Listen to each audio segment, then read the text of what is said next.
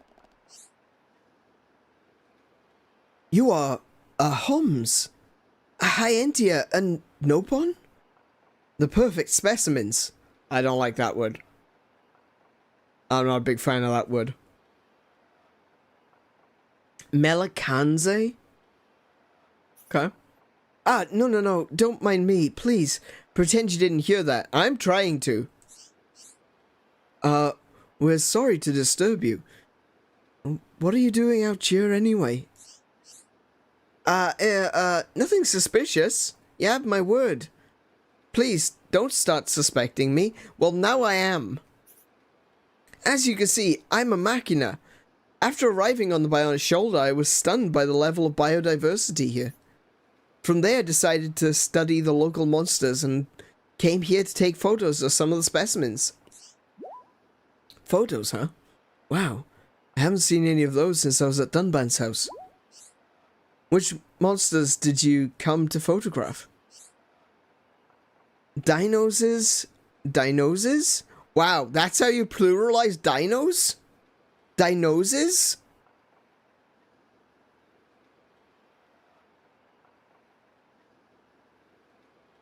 Okay. And Elucus. But there's a problem. Whenever I face one of the beasts, my legs start shaking. It's called being cowardly. You guys look pretty strong, so I bet you wouldn't know how that feels, correct? Oh, hey. Do you know how to use a camera? You gonna get me to take the photos? A camera? Well, I've never actually used one properly, but I have tinkered with them a bit. Right. Well, if that's the case, it's probably safe to say you could learn.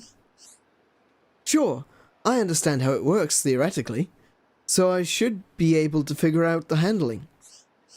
Great! Then I hope you won't think it too forward, but would you mind taking the monster's photos in my place? Yes, I would mind. I'm not convinced.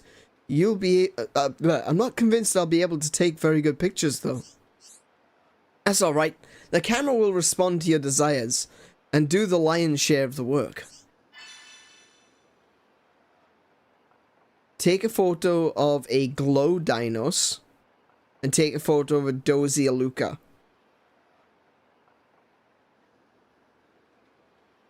Looks simple enough?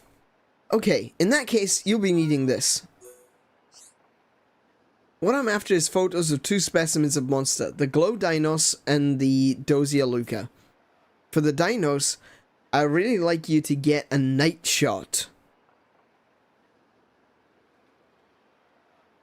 The critter itself should live somewhere nearby. As for the aluka, a daytime snap would be best. They live on the slope towards the purifying falls of the Shoulder Stone Scree. No problem, leave it to me. Trust in 𝗏𝗏𝗏𝗏, and day will be saved.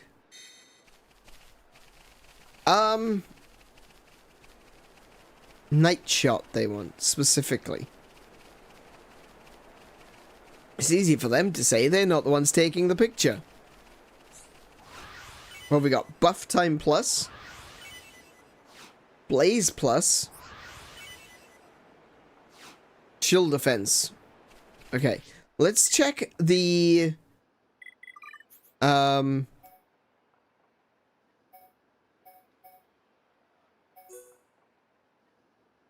Blaze plus.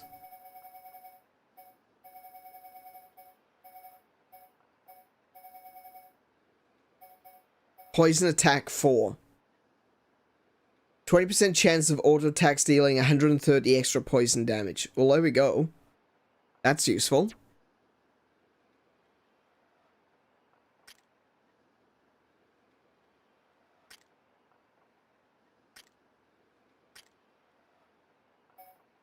I could go instead of the haste, actually.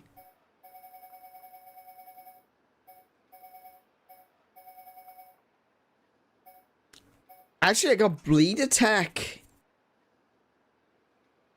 Got a bleed attack that inflicts 146. That might be better. Go with that one. Okay, so I'm looking for a dino. Oh no, that's nighttime. An Aluka. That's down at the Purifying Falls. Okay. So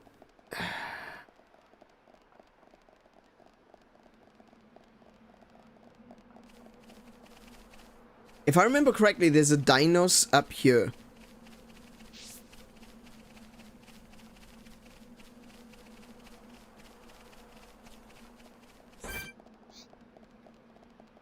That's a mammoth. Would I get the... Oh. Quad wings.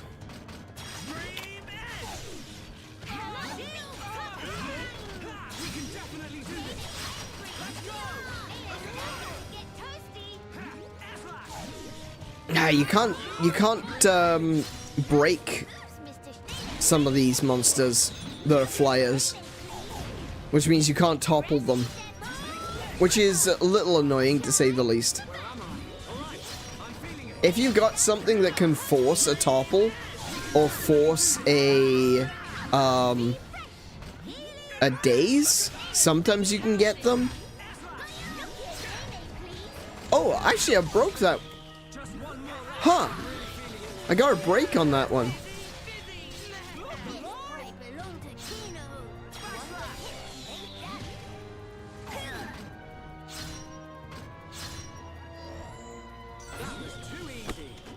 Okay.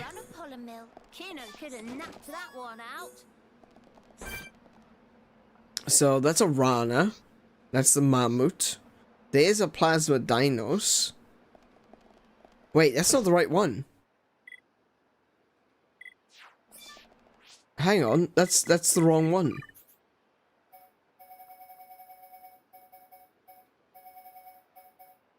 Lost and found. Shoulder survey snaps. There we go. A glow dinos. Actually, you know what? I probably should have set. Hang on. I probably should have set that.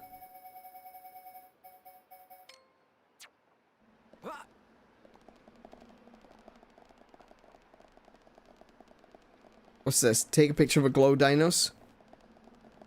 Aluka. Okay. Where can I get the Aluka?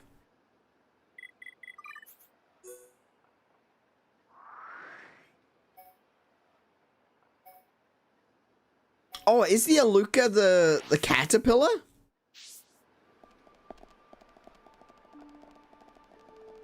I think the Aluka might be the caterpillars.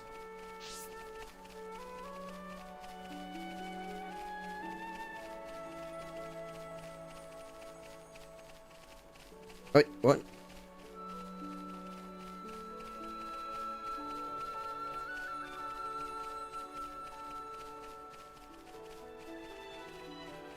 It is.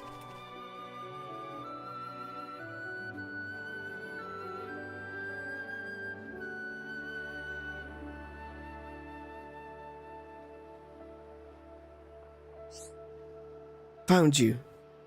Would this angle be good? There we go. That's one down. Well, that should do it. I think I'm getting the hang of this. I think I've completely lost my Shulk voice, but there we go. Right, now let's get away from it. Next one. No. Glow dinos. Target not found. That's fine. Change time.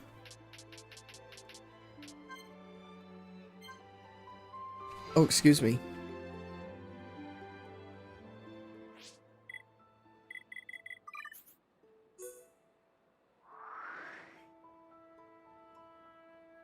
Okay, is that going to be underneath or on top? We'll find out now. It's underneath. Okay.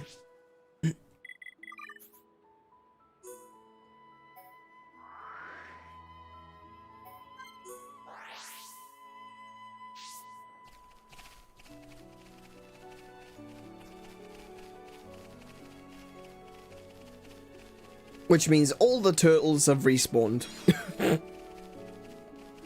Ah, fun times.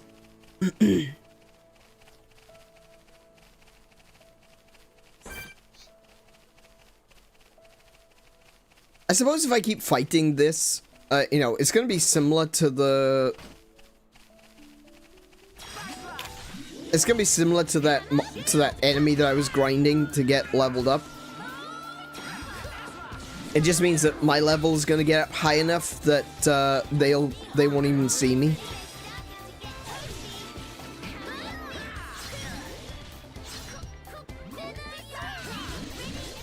Why is the Apis attacking me?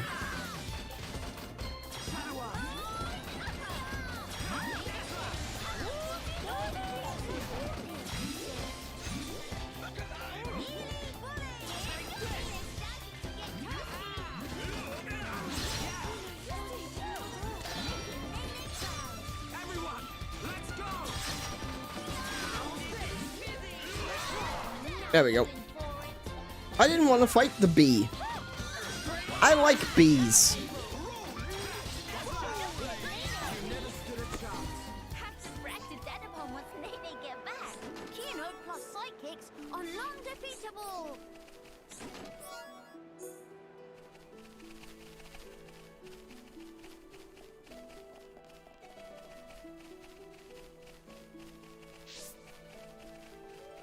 Oh boy. Alright.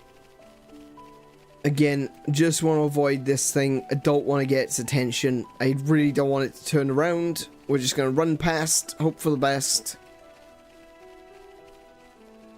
Good.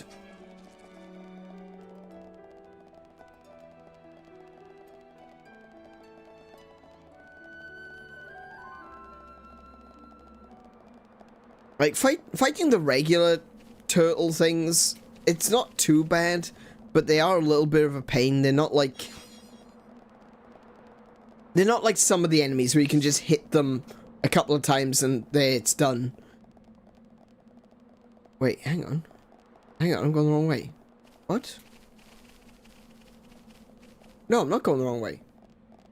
What's going on with my radar? Yeah, I can see you.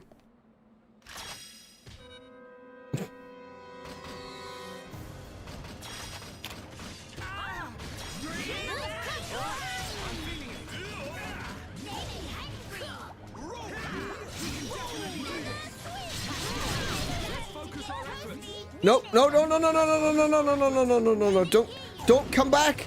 Oh my goodness, they've gone and run off and attacked the marmot. They've gone to attack the marmot.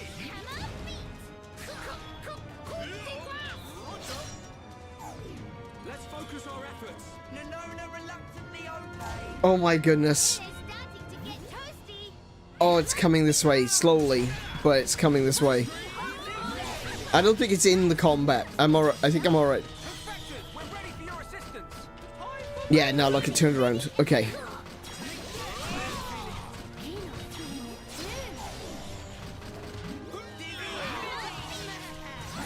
That was scary. Winning just comes natural to Kino. Nene need more. More.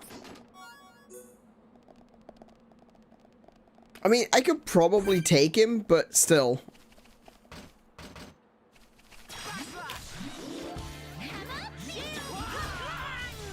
Leroy Jenkins moment. Yeah, kind of. Kind of. Oh, look at him. He's all glowy, too.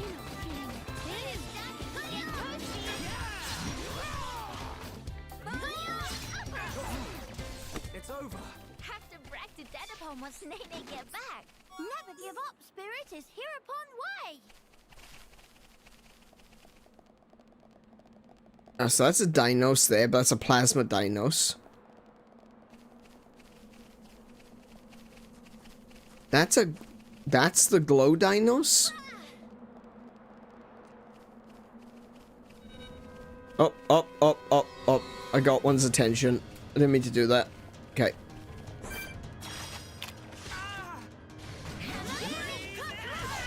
Let's focus our efforts. Nene hear you. Kino will do. Oh, Whoa, where did he come from? Did he respawn already? That was a bit quick. Okay, we'll just smack him. Smack them both. Perspectives, do it now.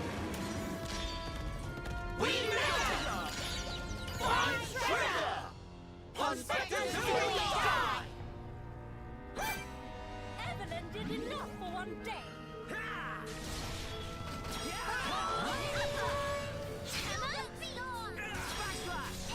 There we go. Kino plus sidekicks are non-defeatable. Did Nene knock off socks?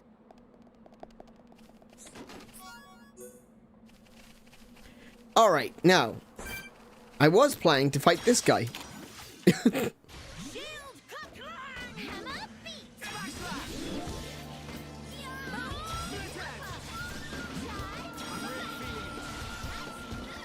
Where's the glowing one?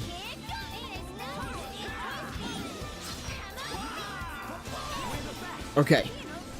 Oh, right, it's there. Undefeatable. That feel like run a pollen mill. Another quad wing saw me.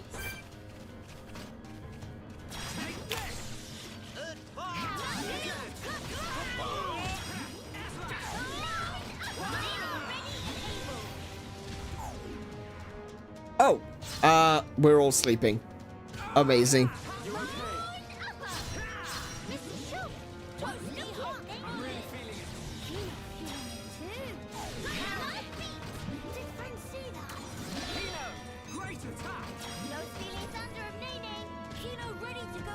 If I go in behind, there we go, easy. Okay.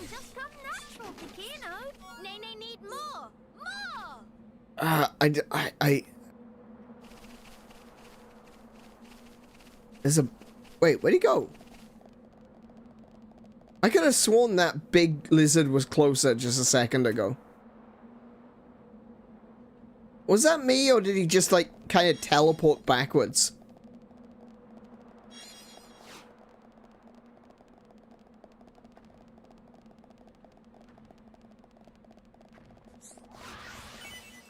Spike defense. It's alright. Recovery up. That's alright.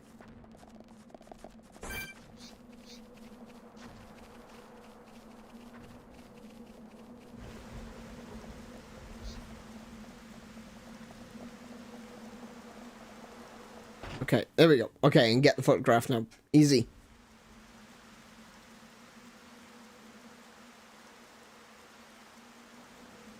Why does he want a... There it is. I'll have to be careful not to rile it up. Why does he want it at night? Let's hope the shot comes out well.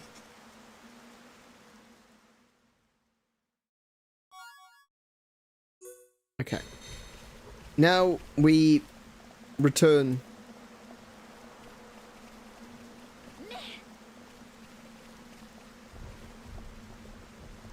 Because it's glowing? Maybe. It's not particularly glowy, to be honest. It's got a little bit of a sparky thing on the back of its neck, but that's about it. It's not really glowing.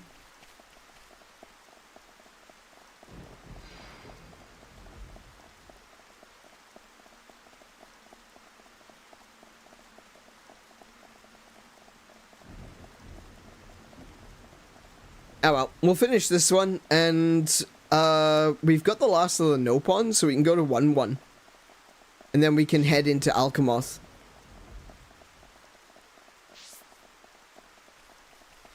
Welcome. Thank you so much. They're wonderful photos. I'm impressed. They'll be a great asset to our ongoing survey of the Bionis shoulder. I'm glad everything worked out. Such big relief. Mr. Shulk was like shining star. Even so, I couldn't have done it without you, Nene. I've been unsure whether to say this next part, but I think if I didn't, I'd never forgive myself. So here goes. Please let me study yourselves too someday. Donate your bodies to science. It would be for a good cause.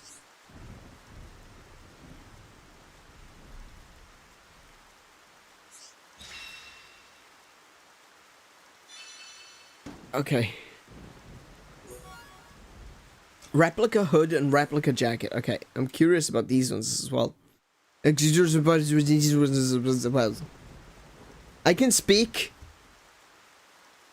Hang on, let's have a look. Okay, let's have a look what these new items are. Replica hood? Replica of what? Let me... remove. What was it? Replica hood and replica jacket. Okay. Oh, wow. Shulk is shiny boy. Okay, let's have a look. Replica hood. Oh, it's a green hood. Got some Green Arrow vibes going on. What's the Sage Artistry then? That doesn't have a model. Okay. And replica jacket. Yeah, just a green version. Yeah, that's got some real Green Arrow vibes, doesn't it? It looks like Green Arrow from Smallville.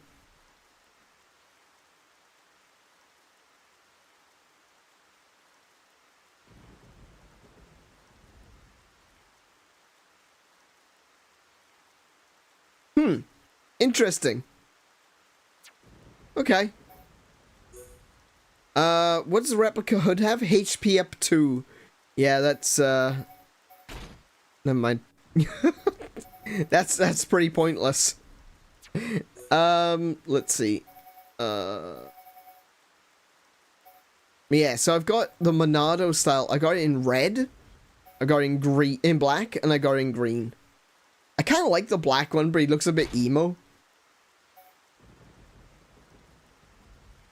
He's starting to look a little bit like a space marine. You know, like a Dark Angel or something with the hood.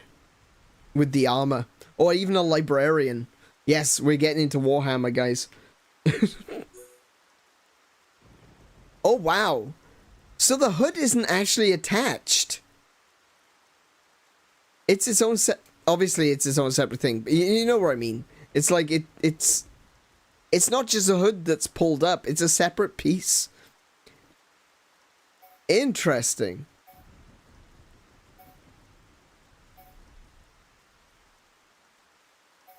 So the buckles are just hidden when you wear an actual jacket with it. Oh, I see. Look, the buckles are actually a part of the jacket.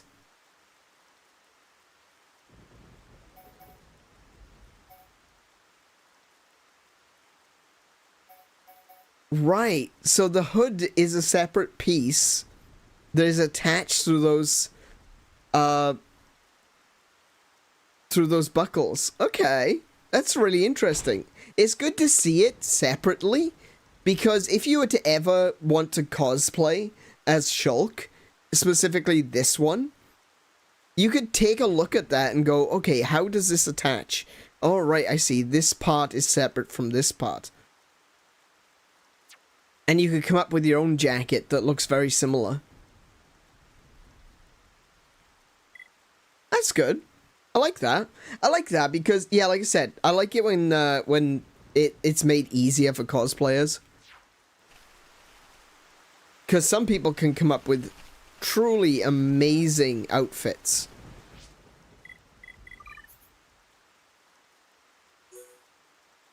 Last thing we have is Pororo. But this is the thing. I don't know. That's 1-1. We can go get 1-1. Let me just go. There's priority 1-1. Lost and found. Yeah, search every nook and cranny of Bionis' shoulder for Pororo's favorites and bring them back to her. I have 19.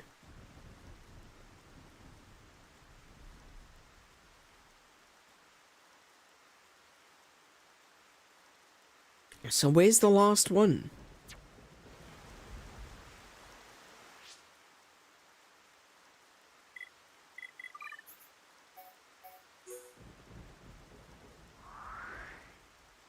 Because, wait. Is this not Pororo?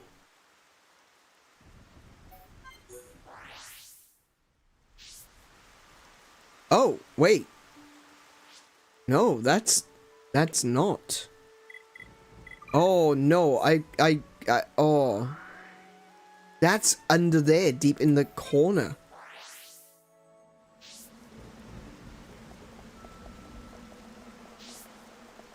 Oh, I see. It's right over there, look. Behind the Godzillas and the Kongs.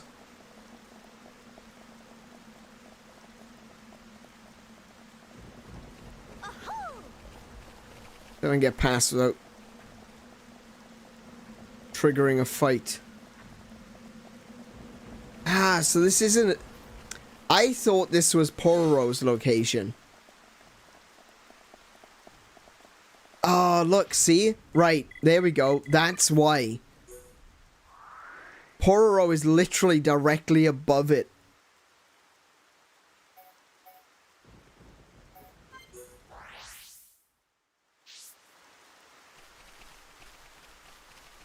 That's why I got confused. Oh, hello. Nene and Melia. Oh, wait. Oh, wait.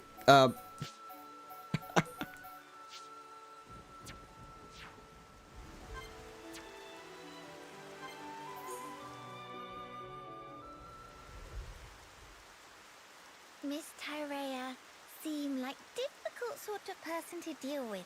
Can say that again. Difficult, huh? Maybe so, but she's still far more mellow than before. Miss Melia and Miss Tyrea? To be fair, From where? Well, it's everything is a little bit more mellow than trying to kill you. Complicated how? She tried to assassinate me. I'm just not quite sure where to begin. I've got an idea. One, I know where to Tyrea begin. and I never met until 1 year ago. Yeah, 1 year ago where she tried to stab me in the face. Or I was not allowed to venture outside. Moreover, I never even knew of her existence. She, on the other hand, seemed to know about me. We never met because work had been busy. but how Miss Melia never know her? If sisters, then of course she'd know. That's true. How can I explain this? Tyrea and I have separate parents. Different fathers and different mothers, both. Yes. Meme, in same boat as Nene and Kino then. Just like you, Kino, Not really. Tyrea and I are not related by blood. But we had a half-brother with whom we shared a parent each. Half brother? No parents in common, but a brother we are both related to. Therefore, Tyrea and I are not exactly complete strangers. Meme, brain of Nene's starting to melt. I'm sorry. Yeah. I did say it's Their family complicated. structure is so I strange. just not understand. If both have same brother, why cannot be one family together? Our parents being different, I and Tyrea have led very different lives. We never even met, let alone behaved as a family. Neither knows how to relate to the other, and so we struggle on. It sounds Plus, she like tried to Miss stab me in the Melia face. and Miss Tyrea both feeling more like Kino. How do you mean? Kino also not talk to anyone at first. Very hidey shy. I don't think I'd call myself or Tyrea shy. Exactly. No, not Tyrea so much. But not know how Actually, to Melia was interact. kind of shy. It's exactly same. But as can see for self, now Nene and Kino super best of friends. Do tell, how did you two achieve that? Would you teach me the way, please? Answer is clear as Do you day. know D-Way? Nene prescribed lots of play. Play. Also, sharing of yummy snacks and sleep together in same bed. If do that, become family. Wait, sleeping together in the same bed Tyrea and Melia. Do that with Tyrea. A lot. So I'm gonna go over to Deviant Art for no apparent reason. Miss Melia want to be sisters with Miss Tyrea or not? Yes. I don't know. I don't know if she was. Well, I mean, she was haughty, yes, but I do think that she was shy. No time for hemmings and hawings. Best and only. I do think that she was shy. Perhaps you're right. I feel like a lot of that attitude that she had at the very beginning was Right now. a means of I hiding. compose myself. If Miss Melia must, but have to promise to ask soon. Yes, I will. One day very soon. I feel like they her bad attitude disappeared so quickly. That's the thing. Is like you wake her up and she immediately slaps Shulk. And then she's like, I can do this myself. But she can't. And it didn't take very long for her to drop all her guard. And that to me suggests that the attitude, the haughtiness, as you put it, that was all a self-defense mechanism, as a means of protecting herself from the outside world that she'd never really fully experienced. You know, if you put up a constant front like that, nothing can hurt you, you know?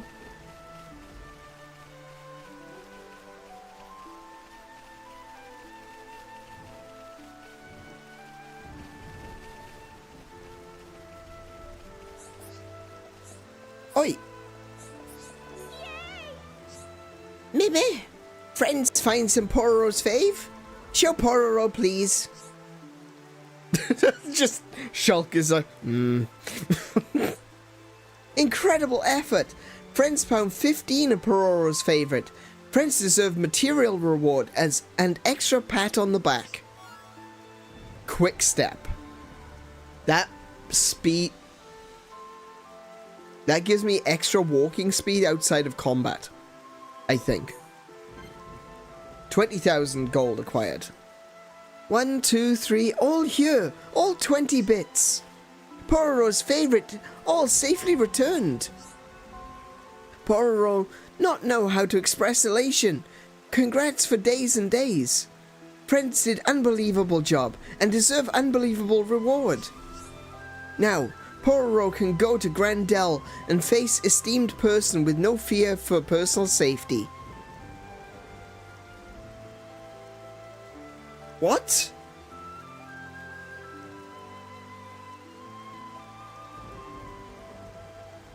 There was a fear for personal safety? Pororo, thank friends. Thank friends so much. And I get another 50,000 and a debuff resist. Okay.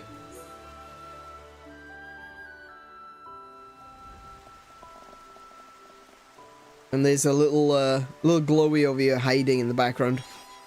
A swirly slash. Let's check the collectibles. Have I collected?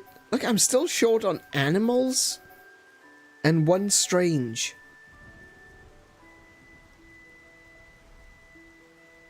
I wonder if these are things from Alcamoth? No, Alcamoth has got its own page. I didn't even notice that.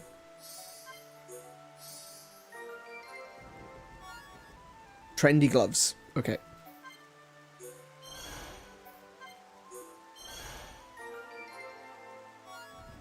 Trendy fins. Oh, those are beach things. Okay. Okay, that's really interesting. So I'm just missing 2 animals and a strange. And I'm missing a fruit and 2 animals from Alcamoth.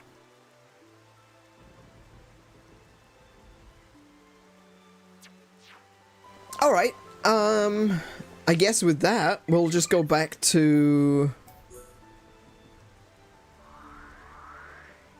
We'll just go back here. We'll get 1-1 to join us, and hopefully we'll get some answers. You, 1-1, explain thyself. Meme? Pond specters all in one place. Such rich feeling of fulfillment. Truth is, 1-1's still not actually ready yet. Excuse you? I've just run around this entire area collecting chicken nuggets, and you're saying you're not ready yet? No, no throwing a fit of tantrum. Is no need to sweat minor detail. Just hear 1-1 out. You have 10 seconds before I call the deep fat fryer. While travel along Clear Sky Bluff, 1-1 gets set upon by band of cut-purse-𝗦𝗍, who steal important memo. Without information contained in memo, ultimate purpose of Pond Spectre cannot be fulfilled to full. 1-1 beg of friends to, on own honors, chief, please to retrieve memo.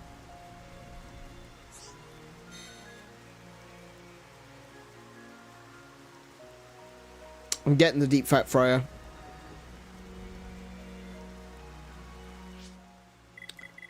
Where do I have to go?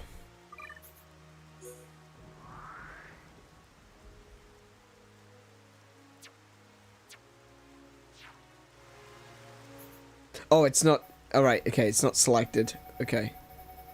Priority 1-1. Cut purse. I swear, if this is the other side of the map again.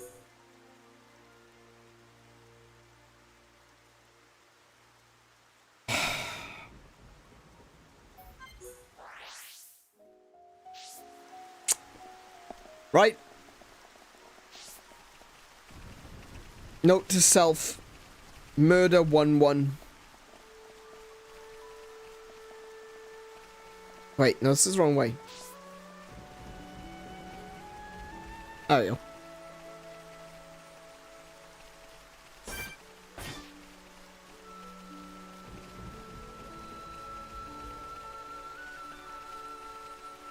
Eat 1-1. Yeah, 1-1 will be my rations for the rest of the journey. Oh, wait, I remember this little dell.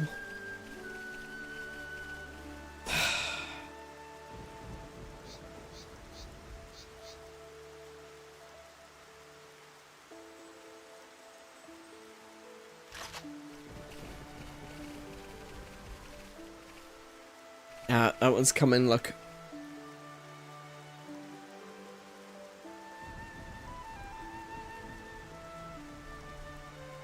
Turn around. Thank you. Keep walking. Keep walking. You know what's good for you.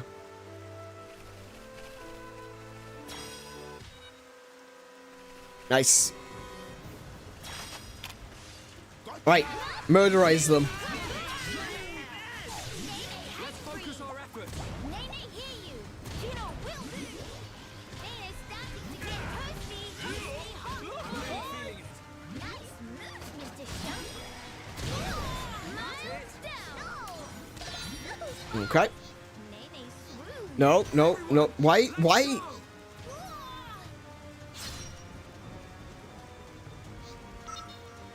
Nene got it.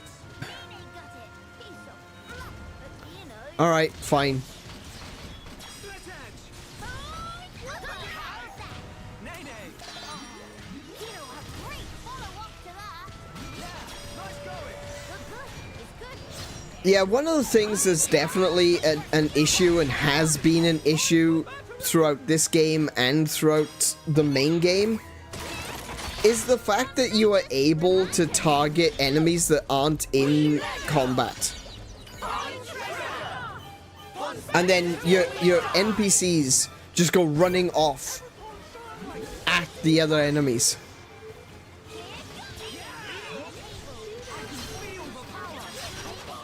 That one.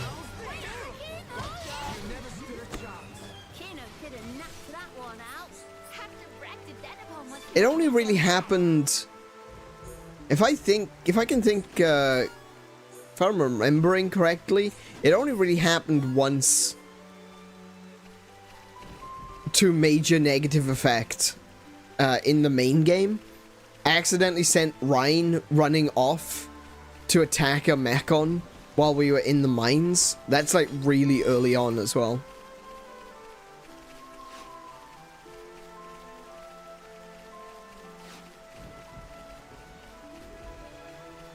The Olugas are still, you know, they're still at a level that they're going to attack me. Oh. No, that was a mistake. you want myself. Okay. Witness true power of hero born in training. Oh, wait, there's a boss.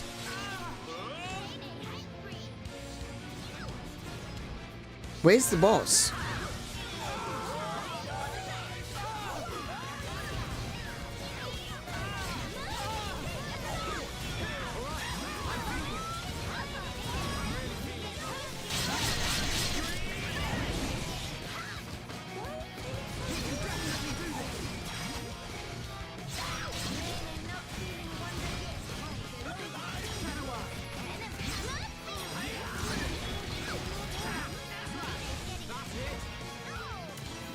Oh no, it completely beans that one up.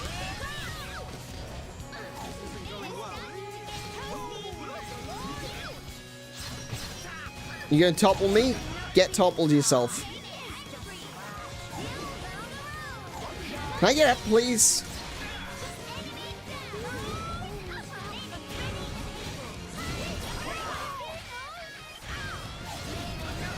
Nene, heal Kino, please.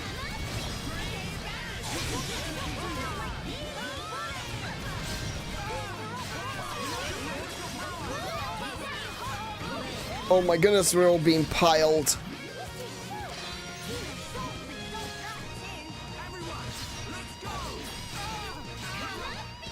Where is he? Oh, what? More came. Oh, good grief. Okay. They just keep, more and more just keep coming. Let's go! Perspectives, do it now! Good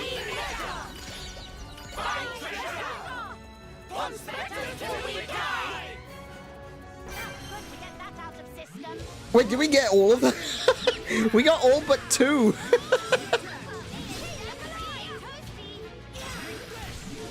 Actually, I'll get the other one. The other one's got less HP.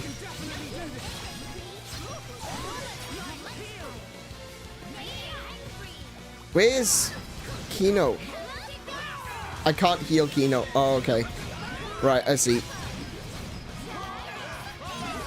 Right, Kino's up. Oh, I can't activate the Monado. There we go.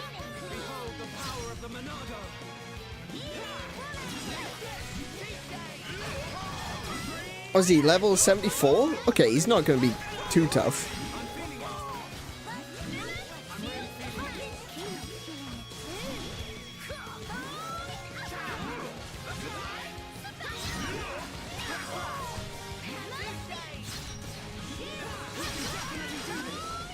And that'll be it. Oh no, that wasn't it. Oh, he survived. Stab.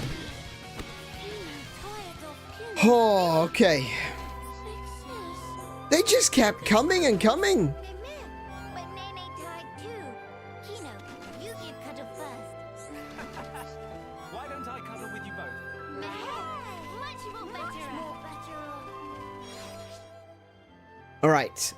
Let's let me take a breath a second and just take a look at my options.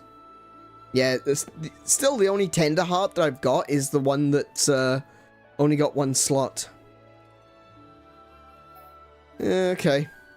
I'm wondering if that's like an ultimate weapon, considering how powerful it is.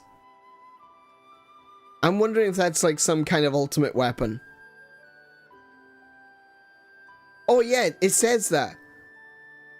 The last blocker Nene will ever need. Okay, so that's like her ultimate weapon.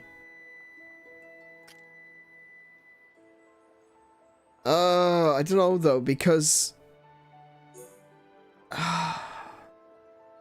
it's only got one slot.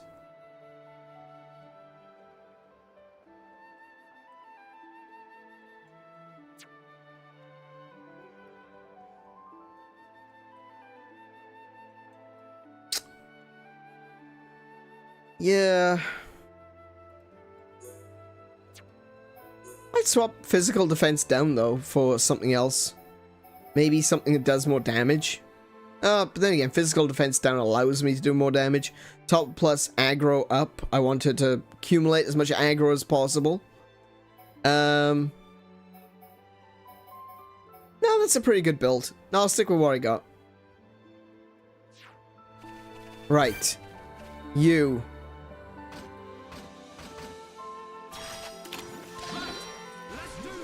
Nene weather any storm. This one's gonna get wrecked.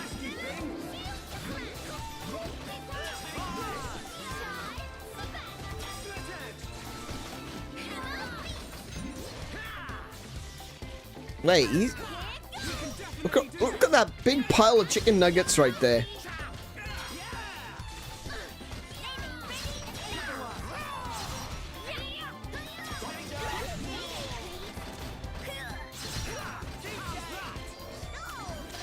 Nice. Okay. I don't need to do this, but I'm going to because it's hilarious.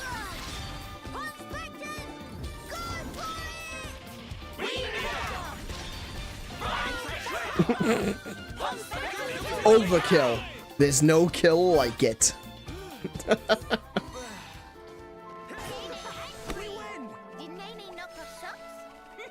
Winning just got Oh, there's a chest that I missed.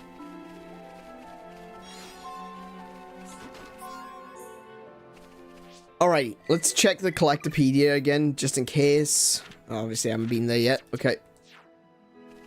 And with that one, area map back to... there. One of the nuggets just shrieks every now and again, and you find it hilarious. I've been hearing some really interesting... Oh, excuse me. Oh my goodness. Oh. I've been hearing some really interesting noises coming from the pile of nuggies. So, yeah. one just want nap. Memo is back in safe hands. Best news, now finally can set sights on true goal. Much thanking to express. Friends not only lead Pond Spectres here, but also bring back lost Memo.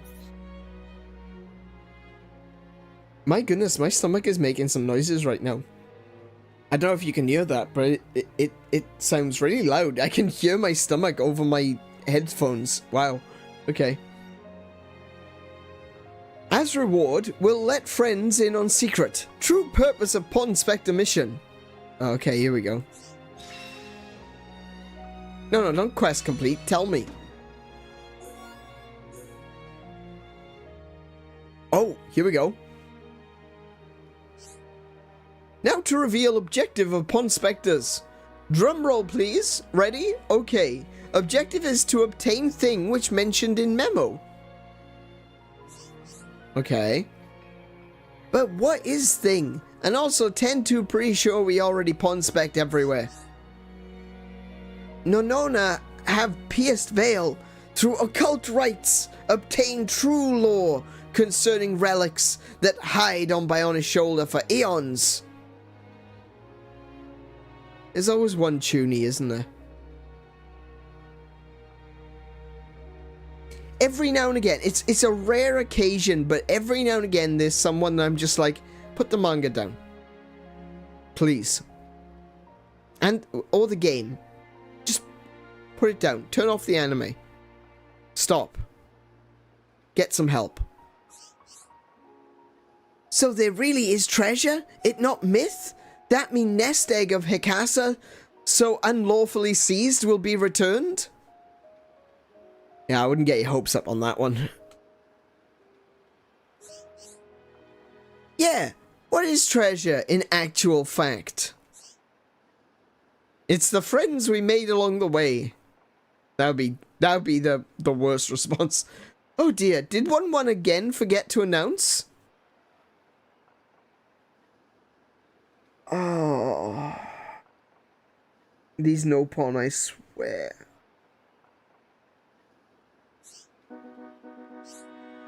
Treasure is, ready for it, is foodstuff of ancients. Fungus aureus. In modern lingo, translate to golden shroom.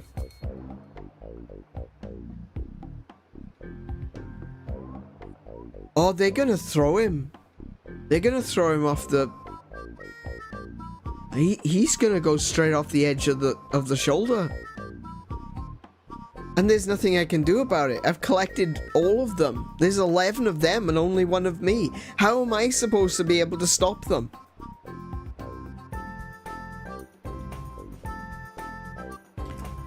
Oh, he might actually die.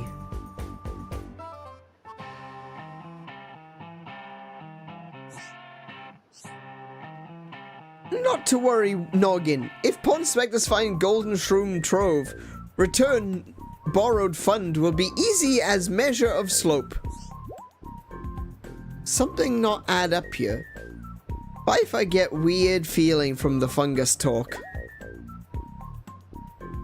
Same. Chief, Pfeiffer think maybe there's still more that needs saying, eh? Why not we go over things one more time from top? Meme? 1-1 feel called out, because 1-1 is being called out. But okay, 1-1 talk everyone through it. For begin, 1-1 discover memo in Archaeology Center archives which give location of Golden Shroom store place.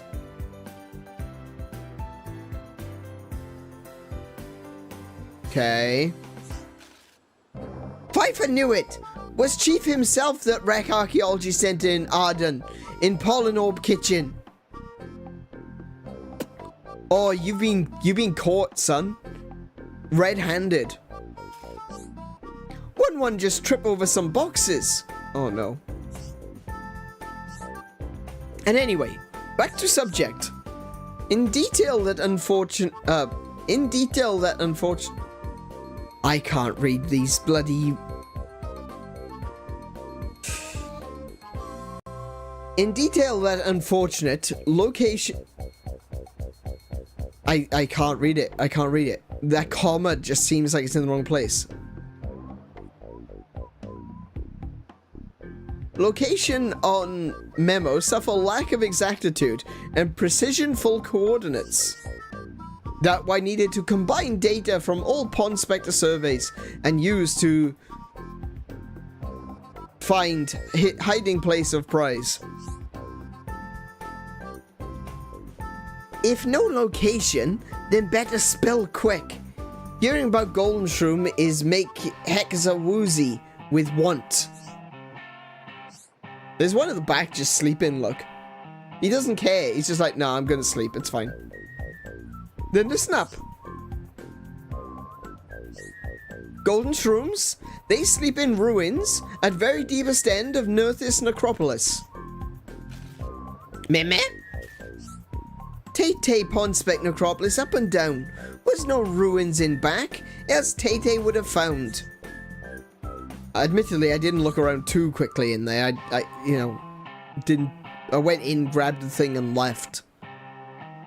But of course, Tay not find. Entrance to ruins hidden with ingenious contraption in necropolis. Very advanced. While everyone work on retrieve memo, 1-1 solve mystery of riddle, and now ruins are accessible as leisure pool. Okay. I have known a glimpse the way path. Finally, time is nigh as never before. Can we just eat? Can we deep fry them all? They're all useless. Well, that's just wonderful. Heck, Hikasa... Oh, wait. That's the wrong voice. Whatever. Well, that's just wonderful. Hikasa, I have to admit, almost ready to report Chief on account of ineptitude. You should definitely still do that. One have to say, when memo stolen, one have panic moment if someone swipe golden shrooms from under nose. Luckily, not have to worry about that. When we claim golden shrooms, all hard work reward in full, and then some. Even Archaeology Center surely forgive.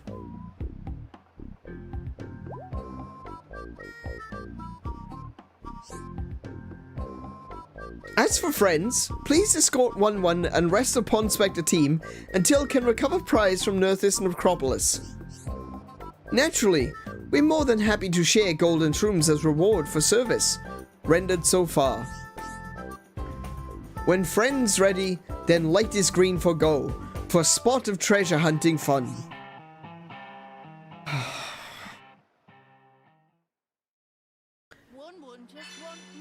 There we go. Pond Spectres have come to the shoulder in search of a treasure.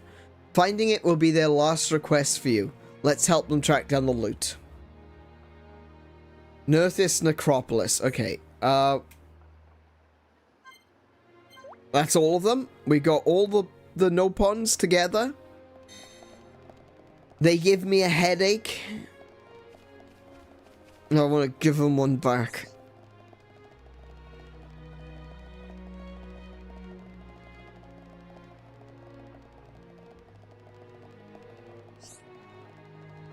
Hello. Okay. Sell.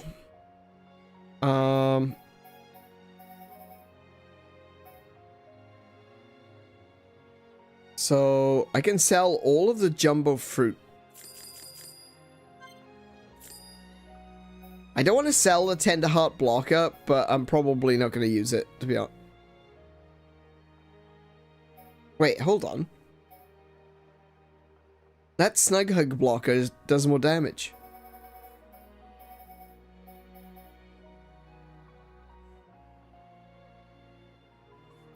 You have to take a look at that.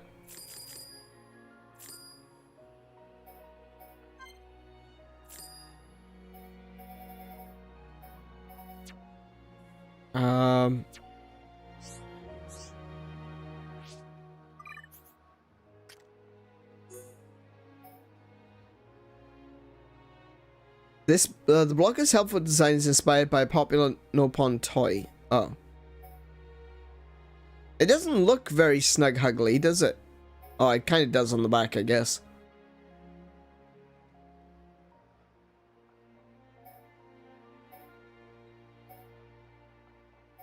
Okay.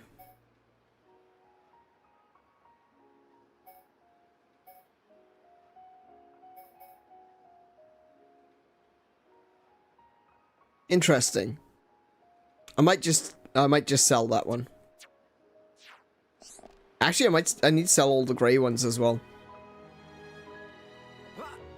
Oh. Hello.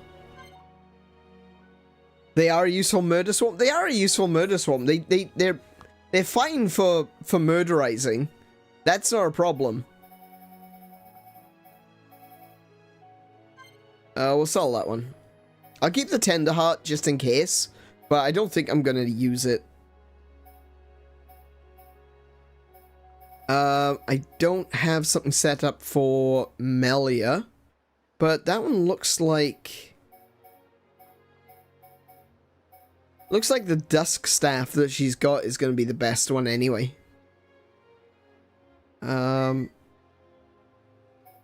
Regular. Okay, all of those can be sold.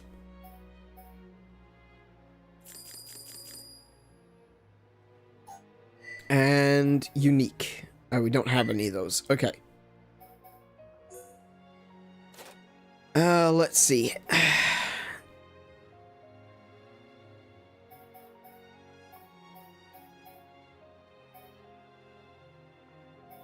I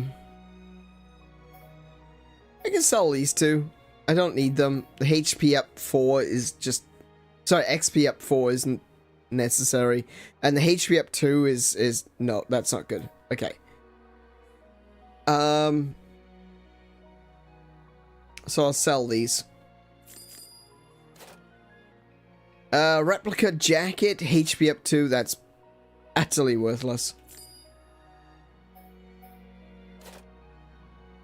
Trendy gloves. Yeah, I don't really have anything that I don't need.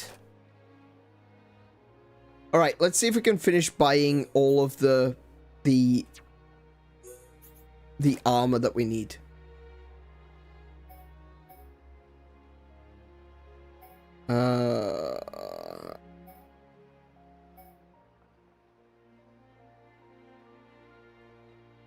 Wait. Oh no, Wisewood. That's the ones I'm looking for. Right, okay. Beguiling. I could get the Raffiga. Ooh, I am still very close to not being able to afford everything. So let me focus on Shulk's pants.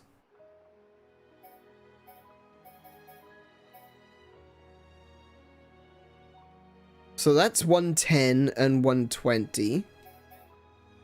That's 137 and 110. Might go with the Raffiga leggings rather than the Alcyon bottoms.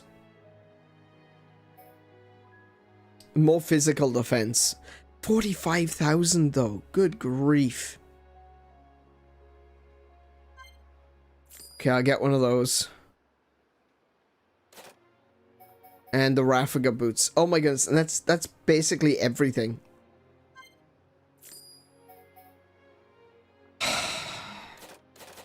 Okay.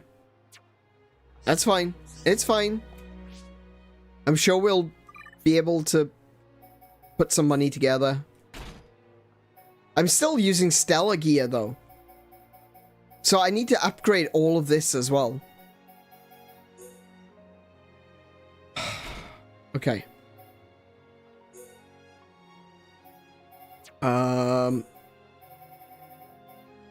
Spike damage and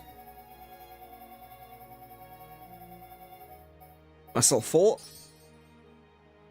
Okay.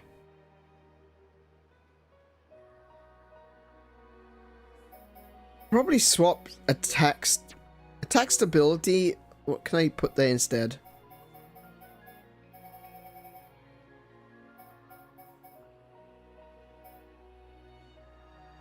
Ooh, I've got heatsink. 30%. Oh, wow. Okay, I need to put that on.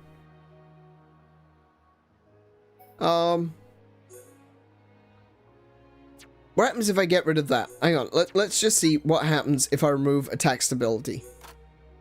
Nothing.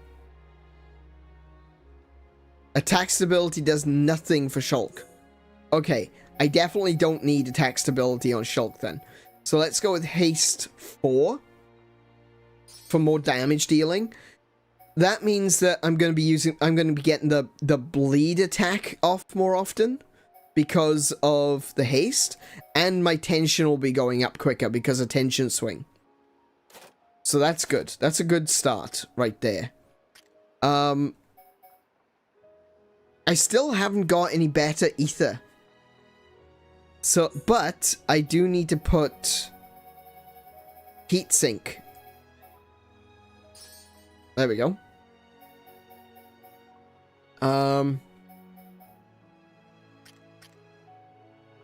Cool. I guess now we just sell everything else because, yeah. I got 24,000 and I need 27 for the Wisewood ankle. Right.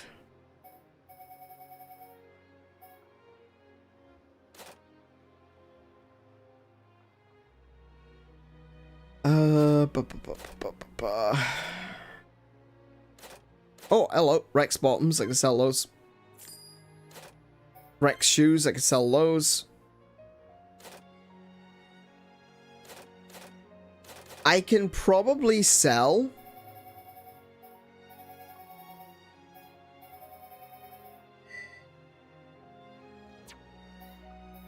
I can probably sell all of my gems that are lower than level 4.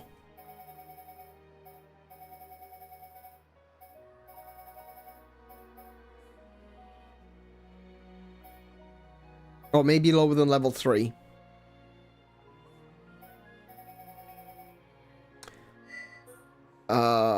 Rank. There we go.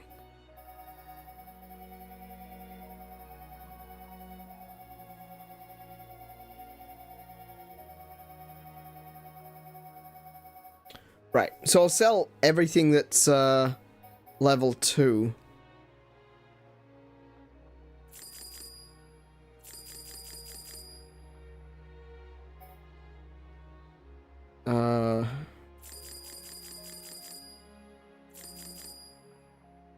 Okay.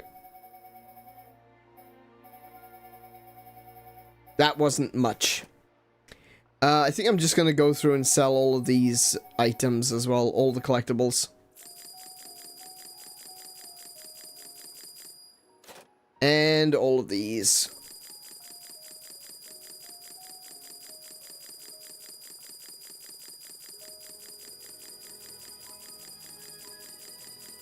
I'm not going to need them now. At the end of the day, you know, this is the end, essentially. Alright. And I'll also focus on just upgrading the characters that I intend to use. So I need the Raffiga gear. The Wisewood. Raffiga, Wisewood, Beguiling. I'll get one of those. Wisewood Amulet. Can't afford the body armor. I've got the Wisewood. Okay. I can afford the Raffiga headgear. Okay. So I can go tension swing 4. Out.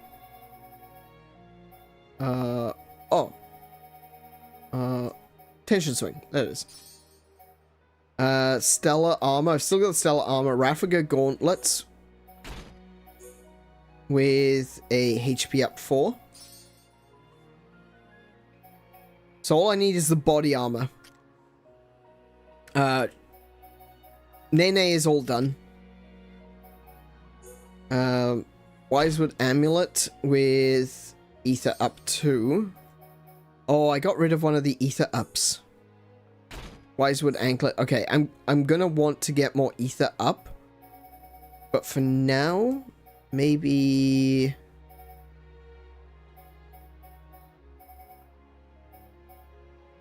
a topple resist would be fine.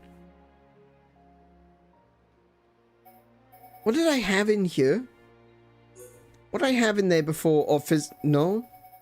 What did I have in there before I switched it?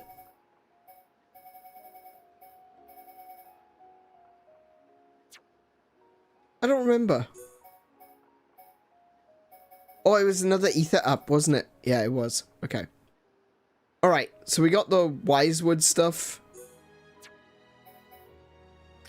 I literally just need one more piece. The Raffiga body armor.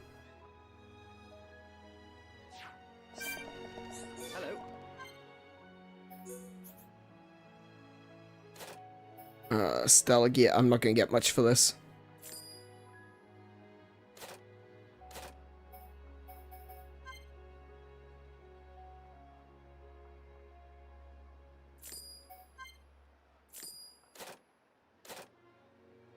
Beansprout ankle.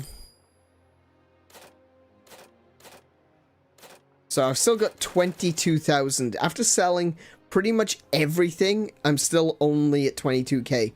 I need another... what do I need? 56. So I need another 34,000. There might be some side quests Ooh, manuals. Ooh, yes, I've got 4.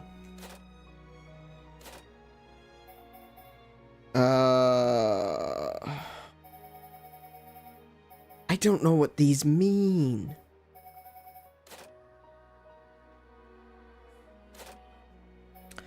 Right, Healy Bullet, Heal Kaboom, Heal Round Round. Cure Thingamy is cures... Hang on.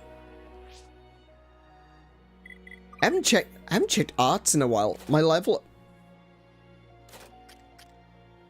Yeah, sounds about right. Whoops. So, QD Pure... Oh my goodness.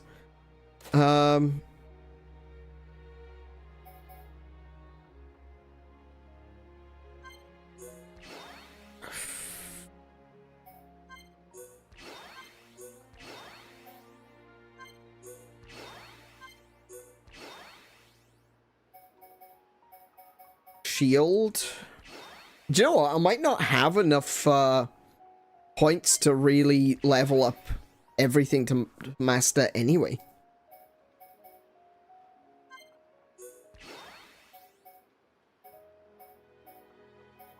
Okay. So...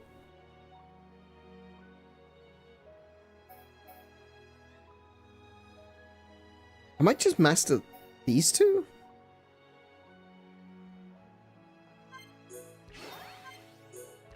There you go. Okay, so Nene needs mild down. Feather swing would be good.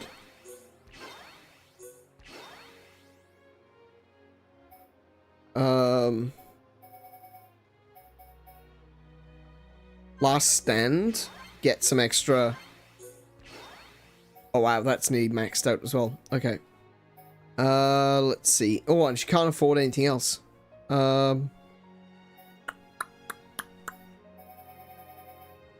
Okay.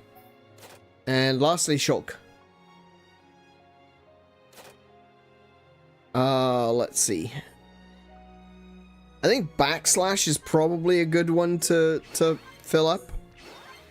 Because that's kind of like his main damage dealing attack. Shaker Edge would be a good one. Light Heal. Actually, I might just fill that one. Shadow Eye. Battle Soul is kind of crap. Let's go to the Monado. Is there anything else I can increase from here? Cyclone? Make Cyclone a little bit stronger, perhaps? Ether? Monado's power consumes enemies, including any buffs. Okay. I haven't really used Ether. So, Stream Edge. I think Stream Edge is a good one.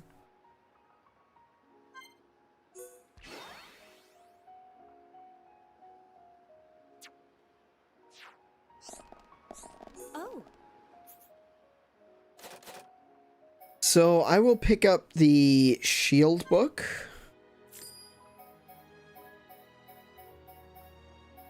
And Covert Stance.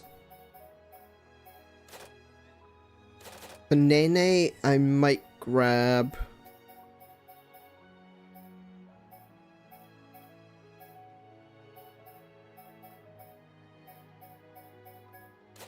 That's fine. I'll do. Okay. Now then, does anyone have any quests? There does appear to be a few quests. Come and see. We're all out looking for this one flower, but what if it doesn't even grow anywhere in Grandel?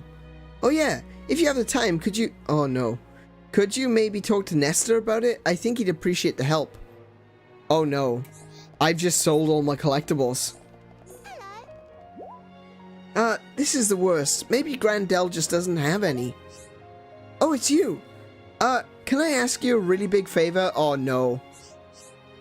Sounds like you've got a problem. Time for Herapon Kino to center stage. Could be. Come on, let's see what they've got to say. I've got Selene and the gang helping me pick flowers for a grave, but we can't find the right kind anywhere. It's the dawn smile I'm looking for. It's a really pretty color, and it actually does look like the sky at dawn. They say it grows high up places with a lot of sun. I thought Lamentation Ridge would be a good bet. But the guards warned me not to go outside of Grandel Ramparts because it's too dangerous. And now I'm stumped. It's the only flower that'll do for the grave. Oh, please, could you look for some dawn smiles for me, please? Ah, no. Thank you so much. I'll go ahead and make things look nice around the grave so it's all ready. Oh, no. I just sold everything. Oh, no.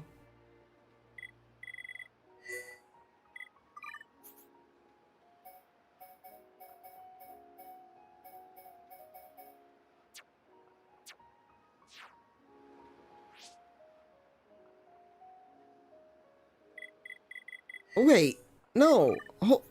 What?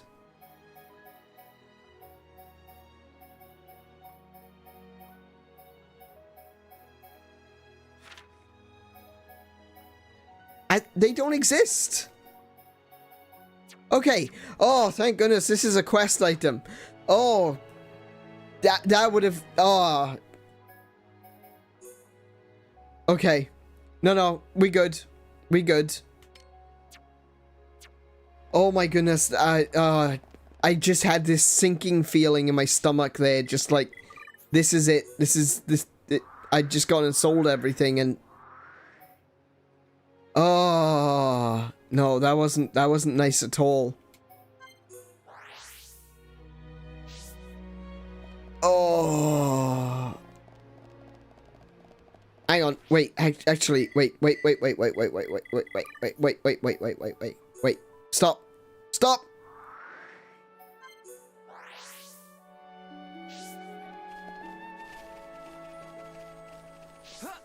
Don't worry. There's madness to my method. Can I just... Thank you. Wait. Where is it? There should be a mining thing here. Oh, it's over there. Right.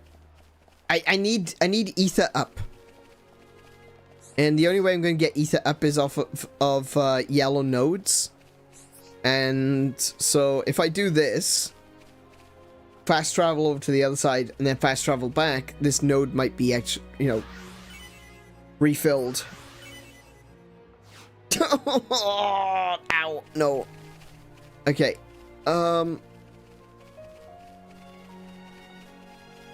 Kiko, can I get you to do me a favor?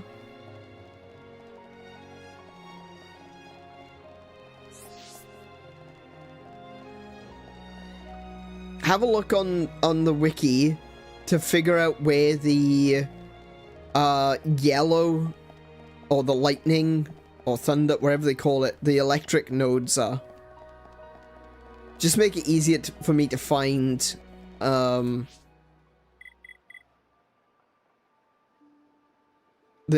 electric ether nodes.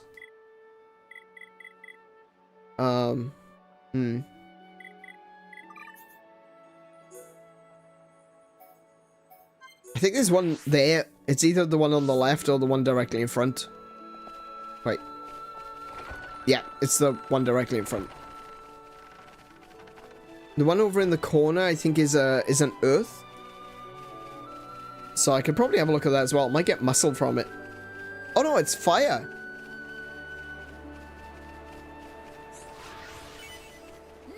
Aggro up 4. Spike 4. We've got loads of spikes.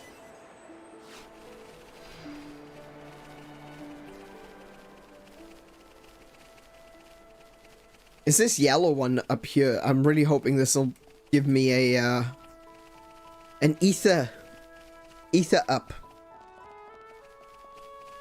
If I can't get ether up 4, I'm gonna be very annoyed.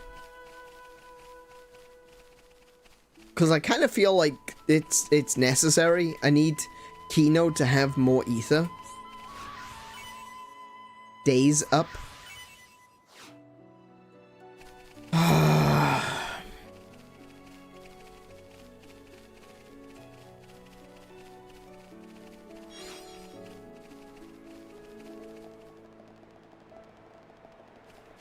Is there one up by the cape?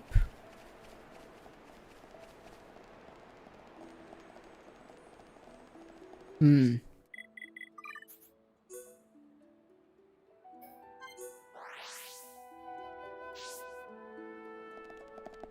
know there's the blue one there. But is there a yellow one? I think there was another one around the back of this piece of rock.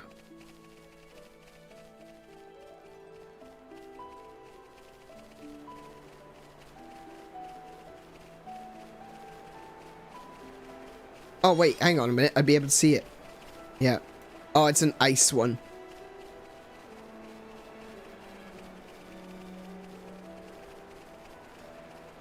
Oh well, seeing as I'm here, may as well grab it.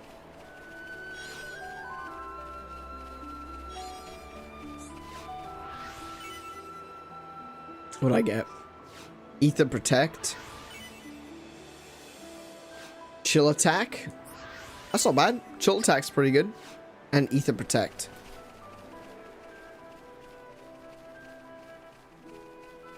Is there any more?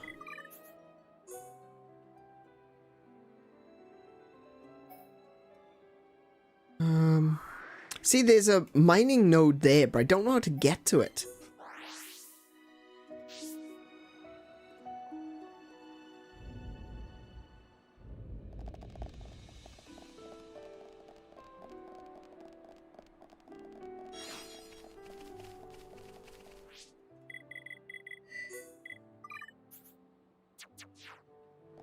I think...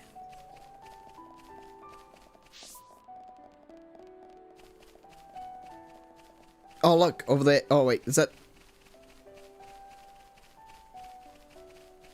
No, that's a fire one. Okay. But yeah, see, look, there's a big yellow one down there. I just don't know how to get to it. Do I just jump and hope for the best? I guess so.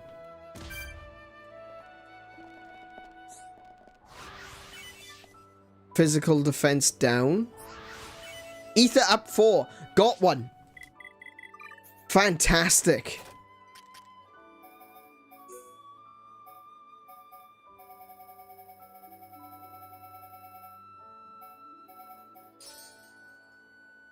Cool.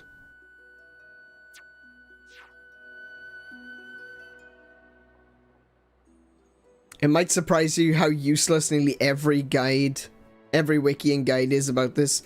Yeah, no, I'm not surprised, honestly.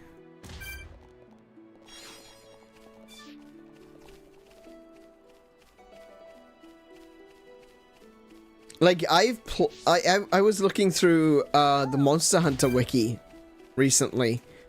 Trying to figure out what different weapons did. Like, I wanted to figure out the actual full details, the stats for certain weapons. And when you go to the list of weapons, it says that you can click on a weapon and it'll take you to the page. Almost none of the weapons from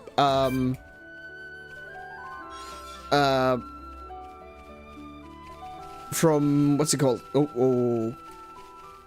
From Sunbreak actually have their own page. They don't. They it's only the Rise ones that have their own page.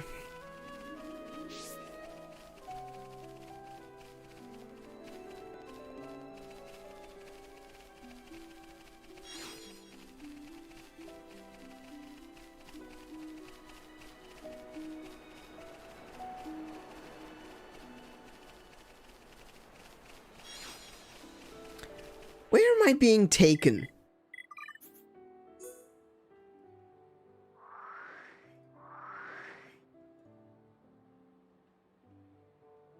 Why did it choose this roundabout path?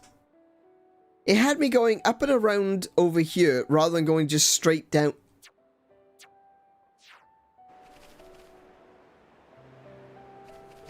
Who came up with the pathfinding in this? TomTom?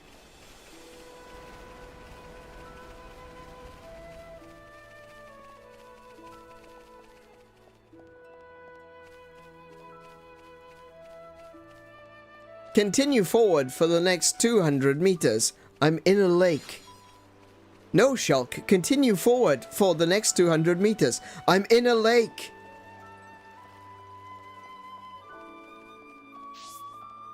At the traffic lights, turn left. I'm still in a lake!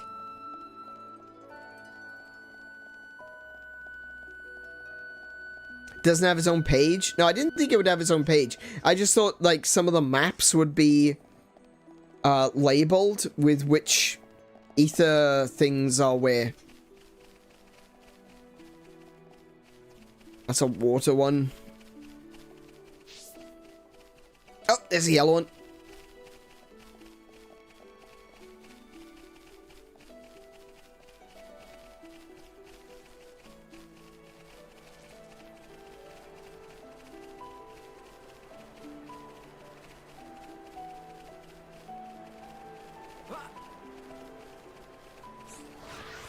Lightning attack? Ooh. And ether up for... Oh, well, there we go. Never mind. It's all good. I'm good. I don't need it now. 156 lightning damage. Yes. And... I'm gonna swap the topple resist. How much HP does Kino have?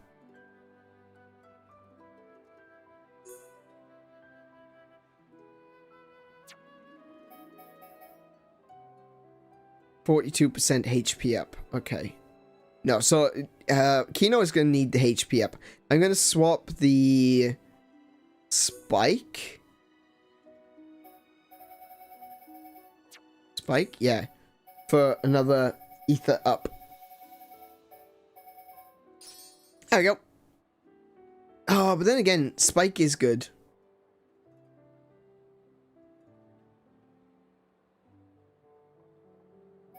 No, that's good.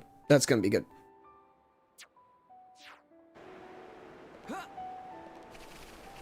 Alright, we're sorted. So next... we'll do this.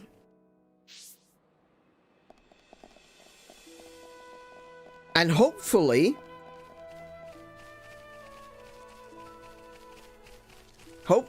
once we get these flowers... that'll be either close enough or... actually, it should be enough. Should be just enough to get a get that final piece of armor for Shulk.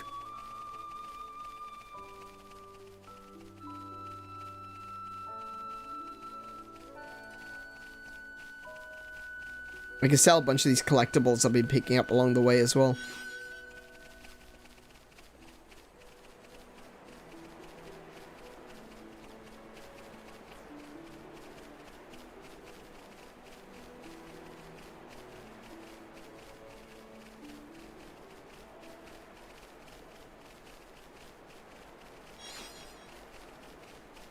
You know, it's going to be a little bit of a shame, moving away from Xenoblade after this. Obviously, this isn't going to be the last episode. The next episode will be the last episode, probably. Today we've basically just been doing some cleanup. A little bit of side questing. A little bit of housekeeping.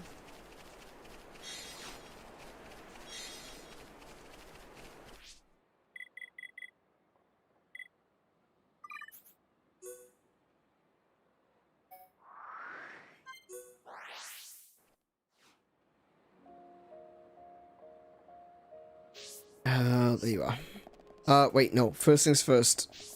Quest. Where's the... Oh, Nesta's not currently active. Okay. Change time.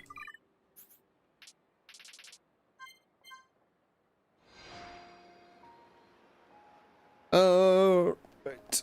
Let's see. Selene. Wait. Where'd Nesta go?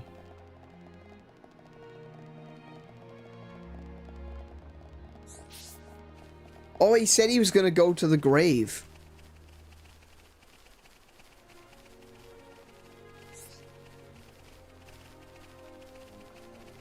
Wait, how did he get all the way out onto the island? Hey Mary, welcome to the stream. How are you doing today? How's the army of nuggets? Complete. Oh, that one tripped.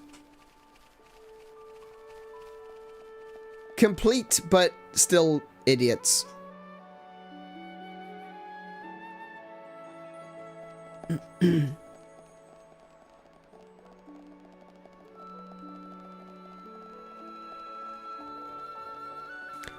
I didn't know there was a bridge here. I didn't know there was a bridge here. The last time I came here, I went over there and just swum straight across. I think I used the bridge when we first came over here, but I completely forgot about it.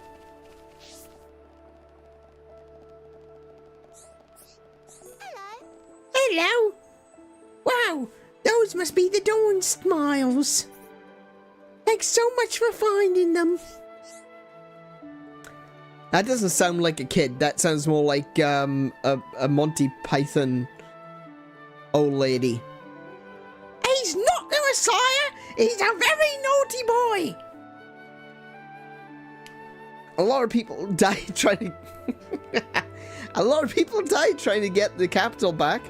One guy was someone I really looked up to. He was strong and kind, so like the brother I never had. I actually wanted to find the flowers by myself, but I guess I can always do that next time. Really though, thank you. I'm sure this made him happy.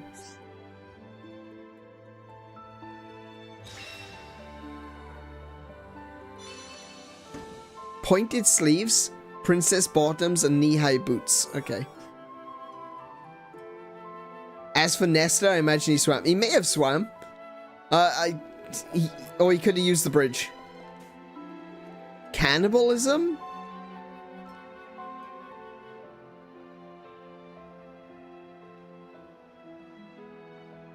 Wait, is his name Nestanor? It is Nestanor. Okay, alright, fair enough. That's worse. Nesta is an actual name. Nestanor, not so much. But yeah, okay.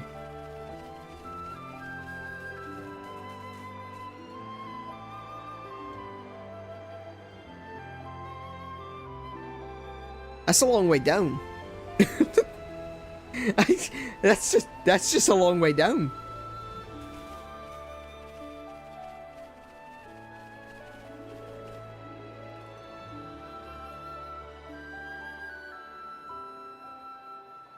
I tell you what, if I fell off, it'd be a bit of an issue, wouldn't it? This is like the worst place to put a bridge. It's raining. It's raining. This is the worst place to put a bridge. Because if someone were to fall off the bridge and land in the river, they'd be washed off before anyone would have a chance to get them.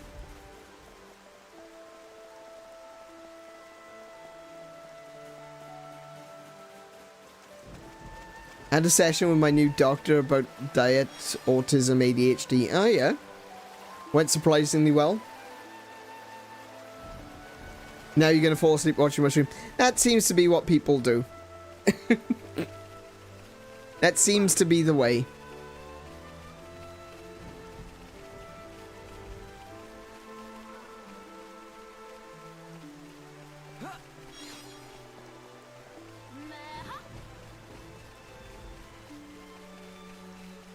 There's a song. Ah, what's the song? I can't remember what song it is, but I know the line in the song is everybody's talking but nobody's listening. And it seems that my streams are the exact opposite. Everybody's listening but no one's talking. Did I actually get money from Nestor? I have 54. That's not enough. Oh, I don't even need that anymore. I'd like to talk to Kino if that's okay. Oh, okay. We got another Kino quest going. Party. Kino. There we go. Sprout to the rescue. Hey, Kino. You've helped me make so many friends. So I wanted to get us something special to bring us closer. Like a matching set of items we could all wear. Do you have any good ideas? Nope, absolutely none. I definitely did not sell everything and therefore have nothing. Kino just have the ticket. We'll make Angela and oh, wait, sorry. Kino have just the ticket. We'll make Angela and friends traditional Nopon-style friendship bracelets. Friendship bracelets? And you can make them, Kino? That's an amazing idea. I love it. For starter, need some elastic ivy. Angela know where to find, maybe? Elastic ivy? Right. I think my dad was using it when clearing some rubble. He was always going off into the woods along Thul's Way, so maybe that's where the vines grow? Good, good. Must find there. Okay. Kino go there at once.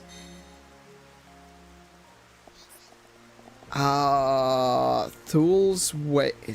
Thul's. That one. Over there. Could have just looked at the area map. It's fine. Oh, I see. Okay.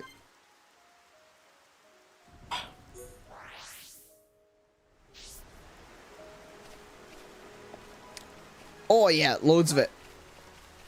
Perfect.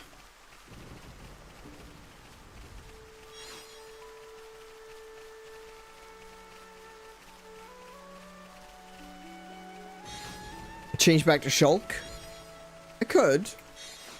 Oh yeah, I should actually. Yeah, you're right. You're right. I'm not prepared to be healer.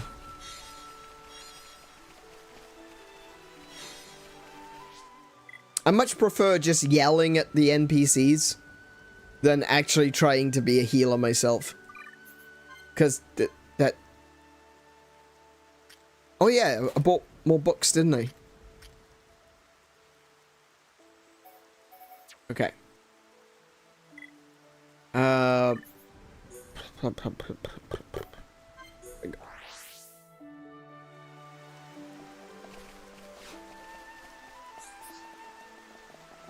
Oh, now I gotta change back to, Kino.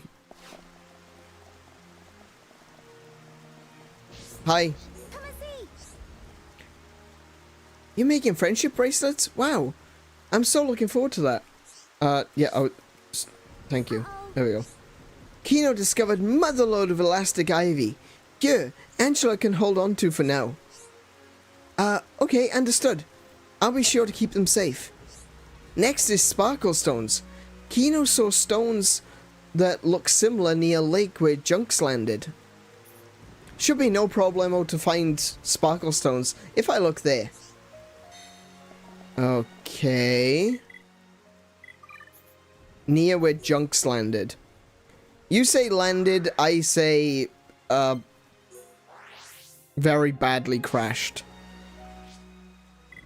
So thank you for being charitable. Oh no, this way.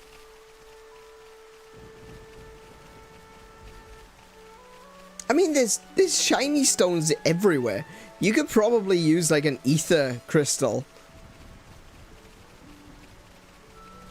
Wait, no, this way.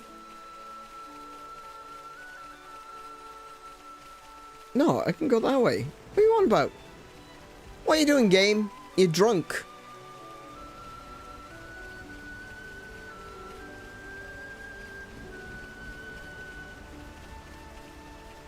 Yeah, if I go around this way, I can avoid those annoying enemies.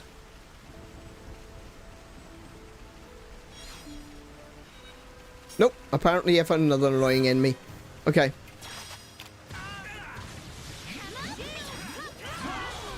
Let's focus our efforts.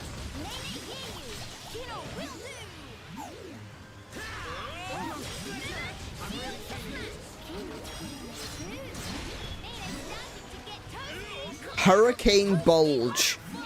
Oh no. I don't want anything to do with that. No, no, no, no, no, no, no, no, no. Definitely not. No, thank you. You keep your Hurricane Bulge away from me.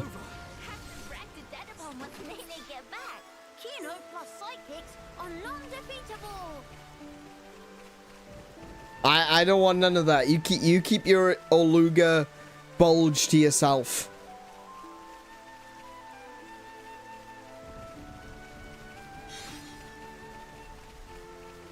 Oh, he would be standing there looking directly at one, wouldn't he?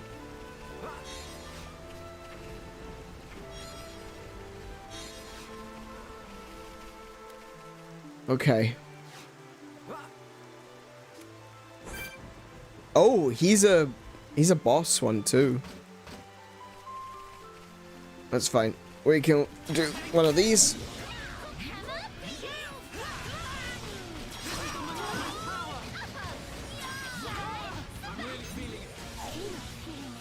Okay, he's resistant to... There we go. He's not resistant to that.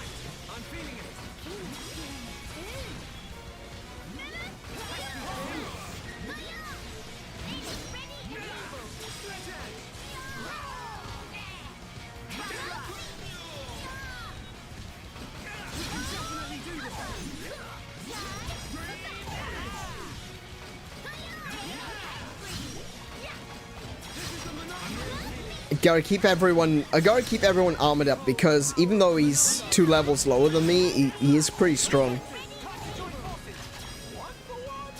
Here we go.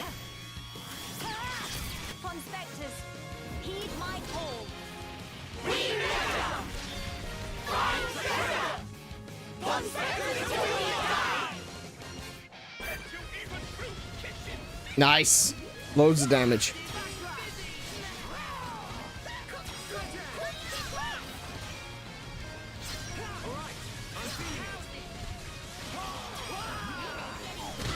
Oh!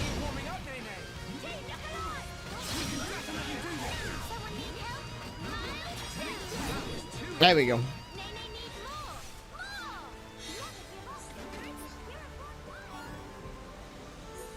Meteor Staff.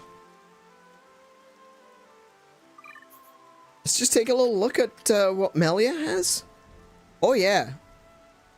Has the power to summon meteors. Who knows what will fall from above? Okay, you kind of intrigued me. Like, is that actually a thing?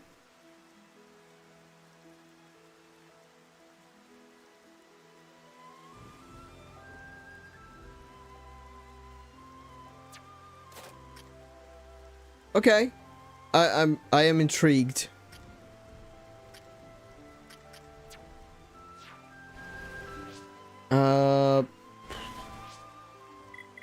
Map. Travel. There. Gonna play some Minecraft?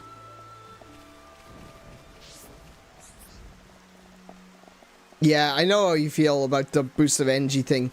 I kind of did that to myself this morning. I was woken up by a package being delivered, so I had to run downstairs to receive the package. Of course, when you're woken up by an alarm, which is what the doorbell is here, it's just an alarm. So I'm woken up by an alarm, I have to run downstairs, grab this package, run it back up the stairs. You think I could get back to sleep after that? No. I'm waiting for Kino to come back with the Sparkle Stone. Oh, wait, sorry. Sorry. Sorry. There we go. Uh-oh. Kino, you're back. Did you find the sparkle stones? This kid has an issue with object permanence. Kino is literally standing behind me, and the kid's like, where, Kino? Materials all gathered. Kino can do rest, weave in threads, put in stones. Wow, can't wait. I hope it comes out well, Kino. Kino making friendship bracelets. Nene help out also. Friendship bracelets? A harmonious name, is it not? Yeah, totally agree. I love stuff like that. It's just like, ah yes, indubitably. I do believe that this is a true honor that I have beheld. Ditto.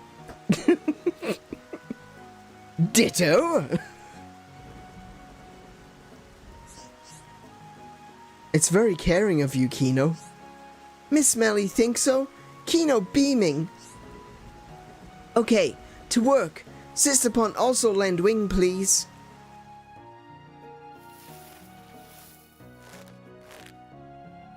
I think I might jump onto Minecraft after this is done. Not to stream, but I'll jump into Minecraft, I think. Oh, the bracelets you made are so pretty, Kino. Thanks. I love how the stones are shiny. So fancy. She looks like a Muppet. The way her mouth is, it looks like a Muppet. Doesn't even look too flashy either. That's really cool. So these traditional Nopon friendship bracelets, Rudodo never see before. This feel like personal growth. You're very skillful, Kino, and Nene. Could I take a closer look? Sure. Look, isn't it purdy? Purdy, okay. Isn't it purdy? This proof of friendship. Please be careful not to break. Rudodo looks so fluffy. I think Nene looks fluffy.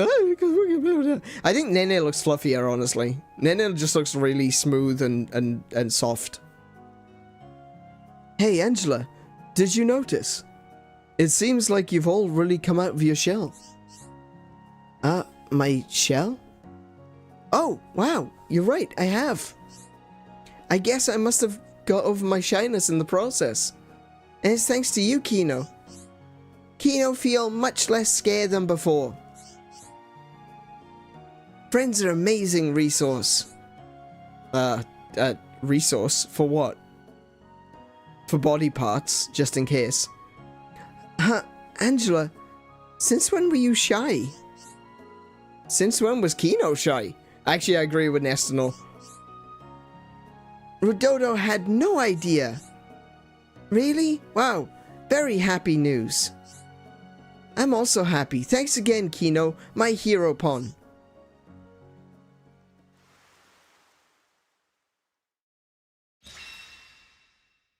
Alright. Another 30,000, and I'll take all of that gear that I'm never gonna use. Hang on. There we go. Hello. Buy Raffiga armor. Got it. Sorted. Done. What's he got? Agility up 3? Wait, agility up 3? Do I not have a better agility up? You serious? I do not have a better agility up. I need to find green ones. Why can't I find green ones? That one's yellow. Where are they green? I know I've gotten green.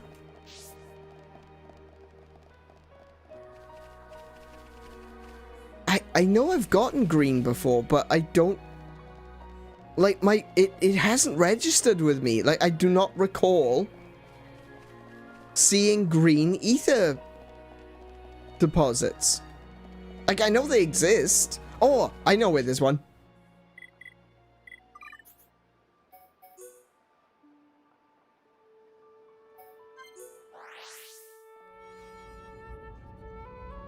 Friends a good resource for alibis. That is true.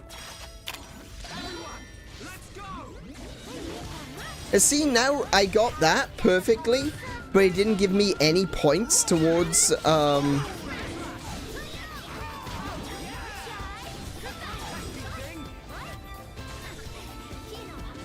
I don't know why it's doing that. That's kind of weird.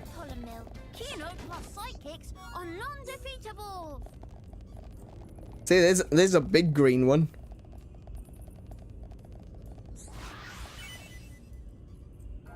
Topple up. Topple resist. Haste. Topple resist. Topple up. Topple resist. Good footing. Arts seal resist.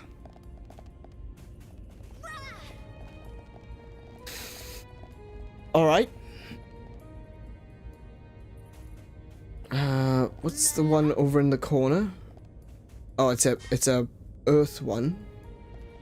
Is there another green one in here? Perhaps.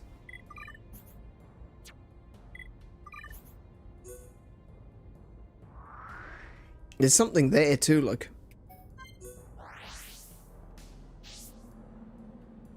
Let's go to the door. We'll just take a little look inside. It probably isn't another green one. It's very rare that you'd get multiple green ones together like that. But just in case, we take a look.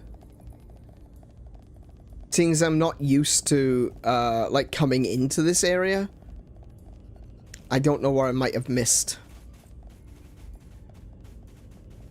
It's an ice one. We can grab one of those anyway. Confuse resist. And chill plus. Okay. Let's see. That one's ice. Not sure what that one is. This one's fire. Might be able to see some more from here though. Blaze plus. Buff time plus. Chill defense.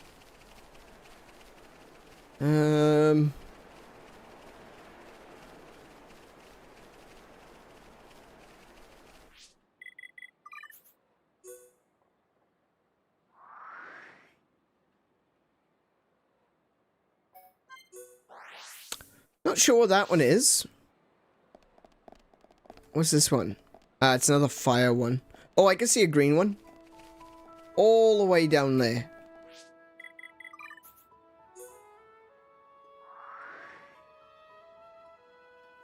Ooh, this one? Yep, that one. Oh. Hi! Oh, you're not going to attack me. Nice. You lied to me. I didn't want to do this. I just wanted to leave you alone with your nest. But no, you started this.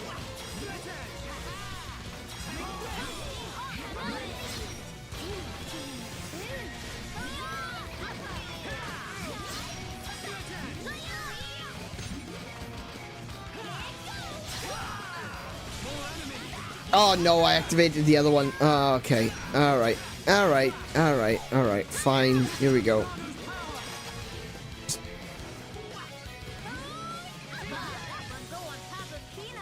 I didn't want to fight you. I want you to understand this. I want to get it through to your bird brain.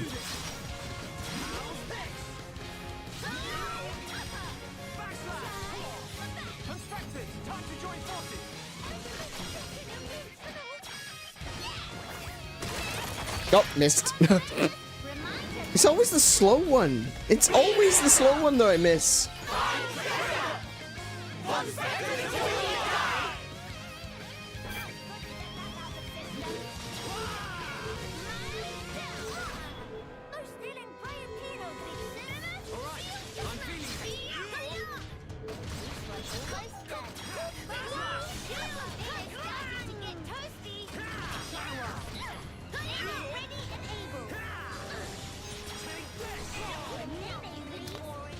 Alright, and that's them sorted.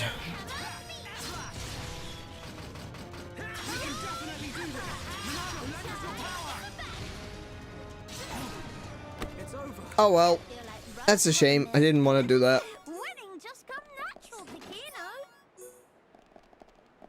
Okay, what do I get from you? Seed splitter and a comet rod. Seed splitter. Hang on. Is that a new one? No. And comet rod. No, it's an old one too. Okay. What do I got? Break. Agility up. Oh. Agility up? Wait. Oh yeah, no, that's the one I'm looking for. Okay, good. Oh dear. Rank. There we go.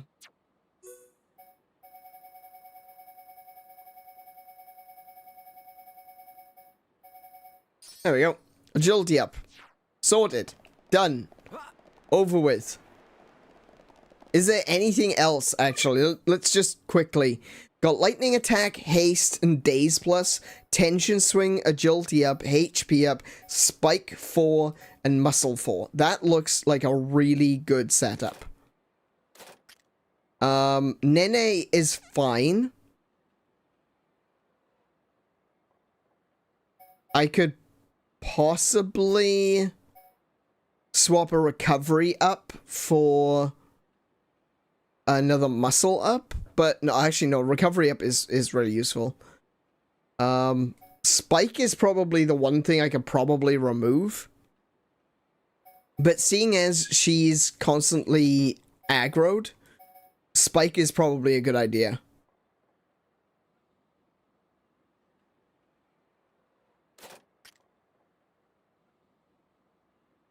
And with Kino, I've got auto attack stealth. That's good. So he doesn't get, sorry, he gets 24% less aggro from auto attacking. That's fine. Heat sink reduces ether rifle overheating by 30%. So it's basically he gets 1/3 extra time for that one before his gun overheats. Maximum HP, both of them are 22. Oh no, one of them's 20, the other one's 22. And topple resist. Topple resist is really useful for Kino, because he's the healer. Okay.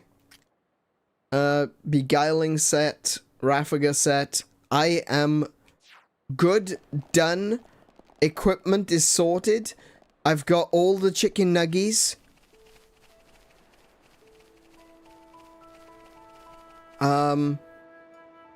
Oh, but one wanted us to do a quest as well.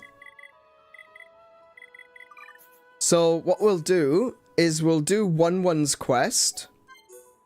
And that'll be it for this evening. Yeah, that'll be it for this evening. And then I think next week will be the last one.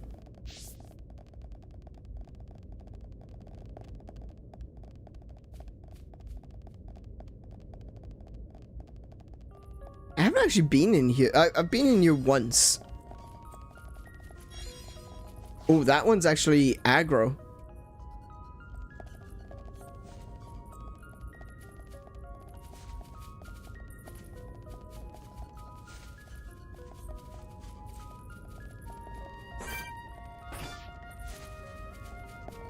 This was a quick one. Oh, okay. You're aggro too, are you?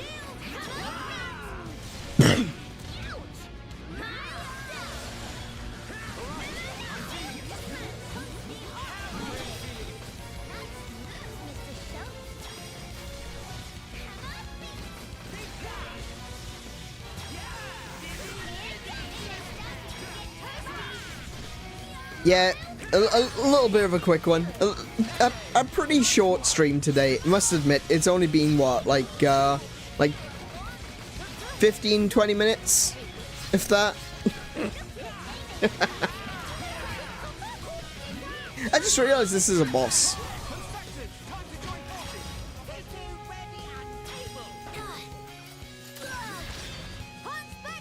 Oh, not the stream, the game. Oh, right, okay.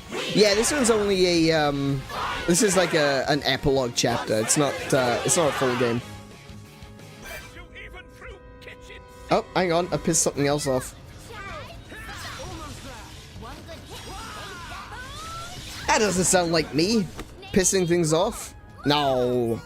No. I don't do that.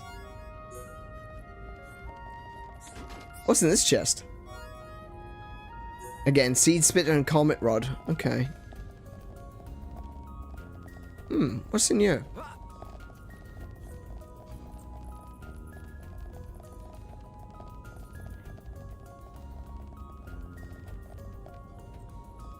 Oh, there's a chest.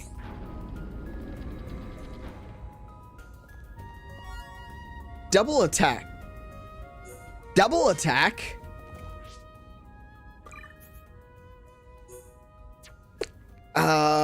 Let's...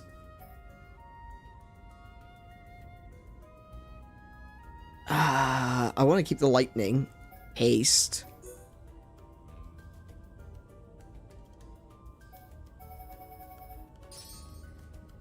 Damn!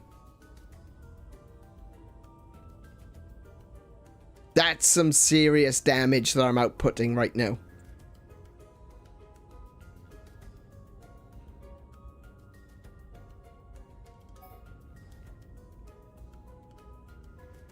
So I attack 1/3 of the time faster. So in like if my DPS is, or if I hit once a sec, it's not once a second, it's actually a bit less than that. If I hit once a second though, I would be hitting an average of 1.3 per second. Which is actually quite, you know, that's nothing to sniff at. It means that every 3 seconds I'm hitting 4 times instead of 3 times. Double attack means I've got a 20% chance of when landing a hit that I hit a second time.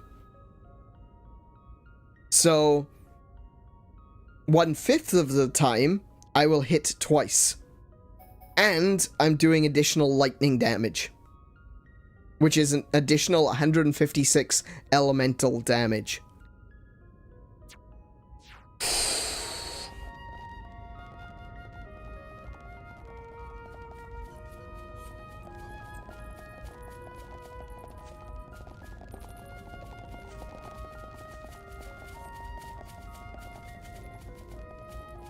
I don't like that these spiders are actually the same, roughly the same level as I am.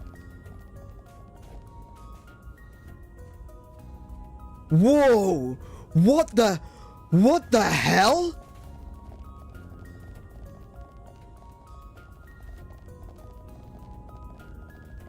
No way!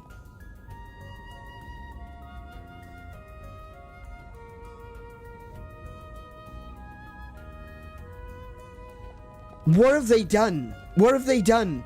Oh my goodness.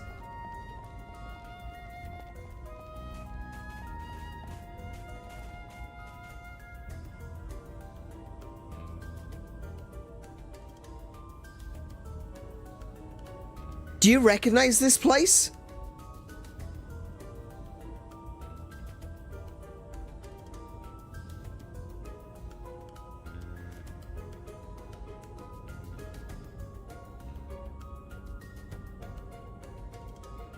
This is where the Nopon Archsage is. This is where the Nopon Archsage lives. You usually have to use a teleporter to go through like a dimensional doorway to be able to get to the Nopon Archsage. This is it. This is the temple.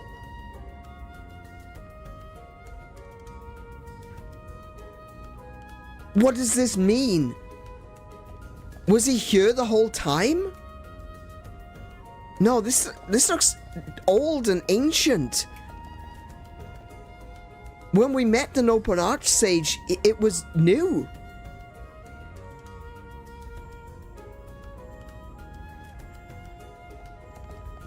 And it wasn't inside. It was an exterior. You could see the clouds. What did we just stumble upon? This is obviously an arena. I can smell it.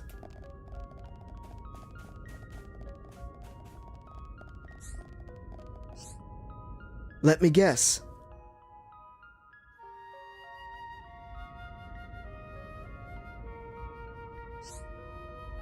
Looky there. It's treasure chest. Oh my. It's almost equal and beautiful to delicate features on face of Tutu. Hold on. One go and open.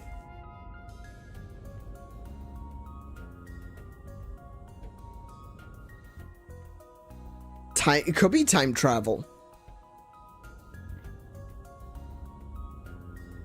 It all depends on what happens next. Can't open yet.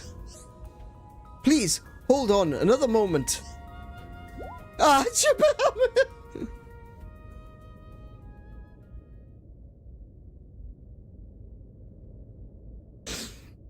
But where is monster that is supposed to be guarding secret treasure? Meh? Such awful anticlimax.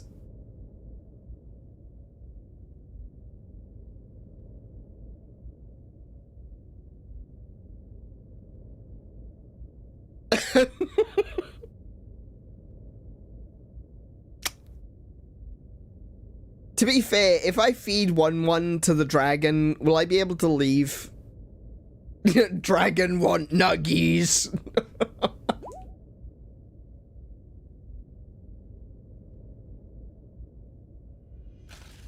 Meh.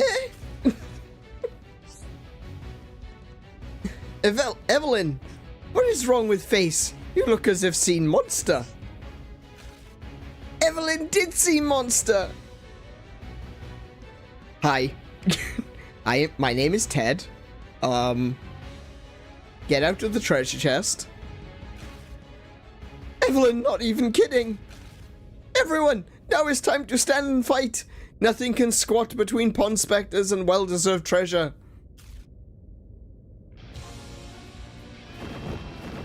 I knew it was an arena.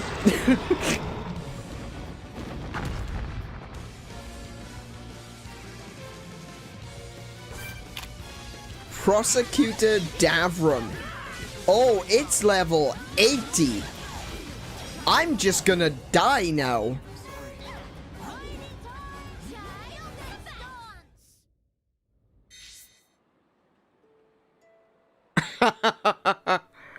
Okay. I can't beat that. It's level 80. I can't beat that. It's 4 levels higher than I am.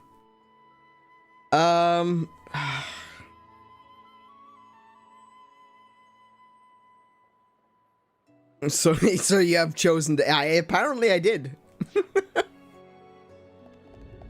Okay, so, between now and next stream, next week, I'm gonna run around a bit and grind up my levels, because that's kind of like the only thing I can do at this point. And, the first thing we'll do in the next stream is go beat that dragon. Level 80 though. Oof.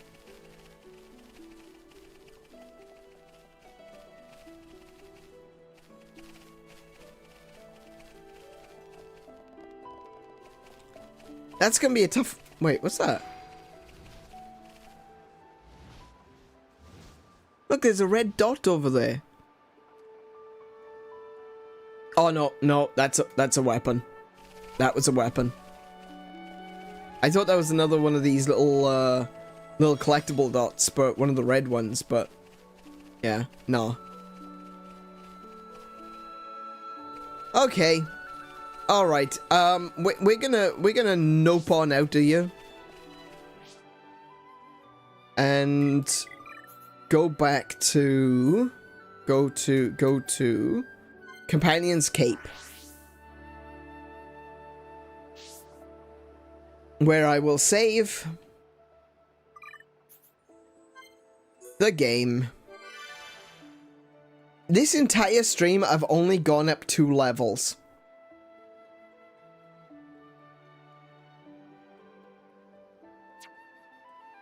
And I want to go up at least 3.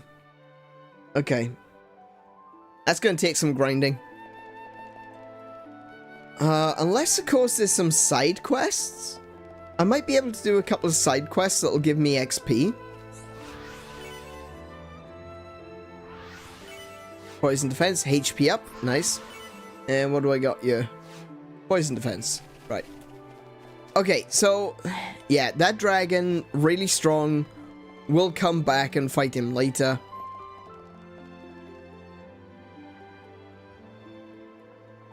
And then we'll go into Alcamoth and finish the game. But we'll do that next week. We'll do it next week.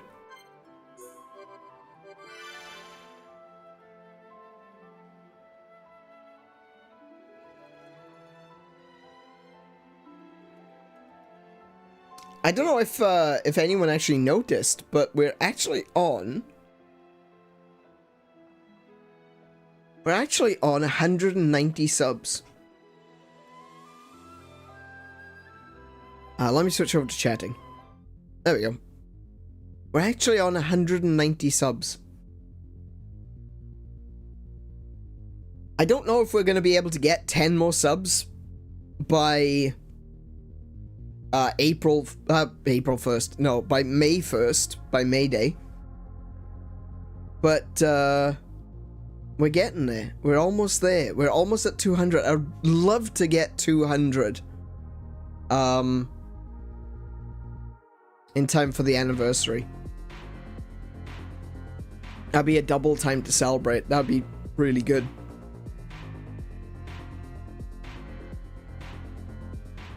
We've got a few things in the works at the moment.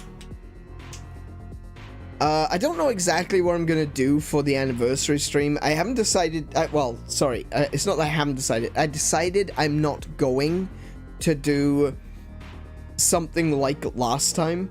I'm not gonna do like a hot tub stream. That was funny.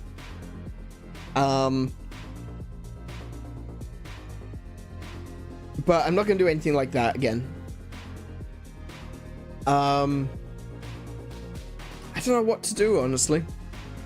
I might just do a chatting stream. I might do a grass Pokemon tier list. I'm definitely not gonna be doing that. I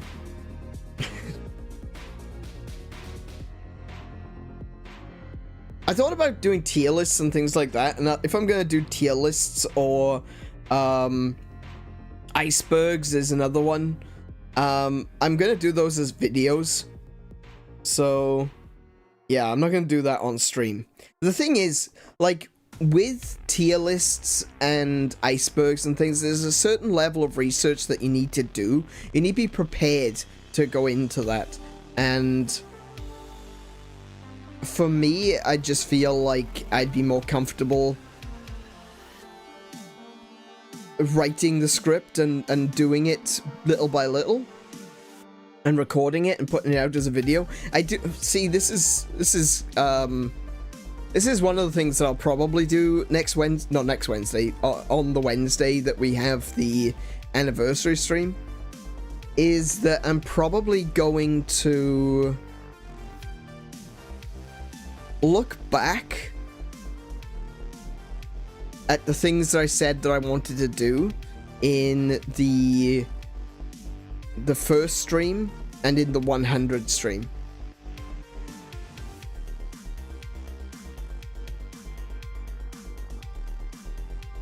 Because I feel there's some things that I have achieved, but there's a lot that I haven't. And again, my aim isn't for like doom and gloom and all that sort of stuff. It's not to beat myself up over the fact that that I haven't done the things I wanted to do. It's more about looking back in appreciation, because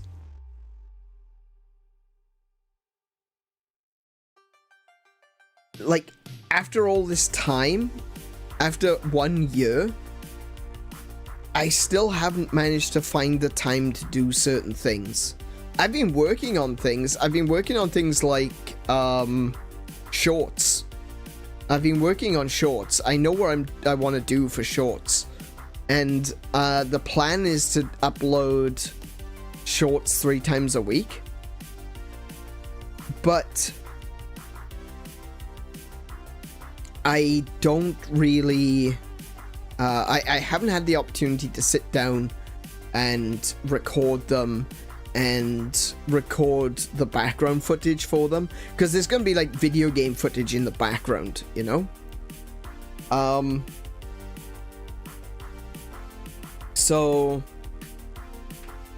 not knowing what to do, what I'm going to do, sorry, let me try that again. Knowing what I'm going to do, but not having been able to actually sit down and record does mean that I feel like I'm kind of halfway there, but I'm also kind of halfway there with like a dozen videos, you know? As soon as I actually get the opportunity to start making shorts, it might be easier, but at this point in time, it just feels like it's always at the precipice, you know? Right on the edge, ready to go, ready to do it. But at the moment, there's a couple of things that are holding me back. And even if I were to do the recording, I've done a lot of writing for it. I recorded myself speaking and worked out how many words per minute I could get in. So I've done all that. I've done that sort of work. I've got about a dozen scripts that I've started writing, or that I've started writing them in the sense that they are written, but I haven't necessarily cleaned them up, you know? The script is there, it just, like, it needs to be shortened. So, like when you're writing, you know, when you're writing a tweet, you might have an idea for a tweet, and then you just write it out, but it's like a few characters too long or something. So you have to rework what you've written to fit into the space. That's basically the method that I have when it comes to making shorts. I write the thing that I want to talk about, read it out and count how long it takes, see if I can fit it into a minute, and if I can't, I shorten it, size it down, and test it again. So in that respect, like I said, I got about 12 or so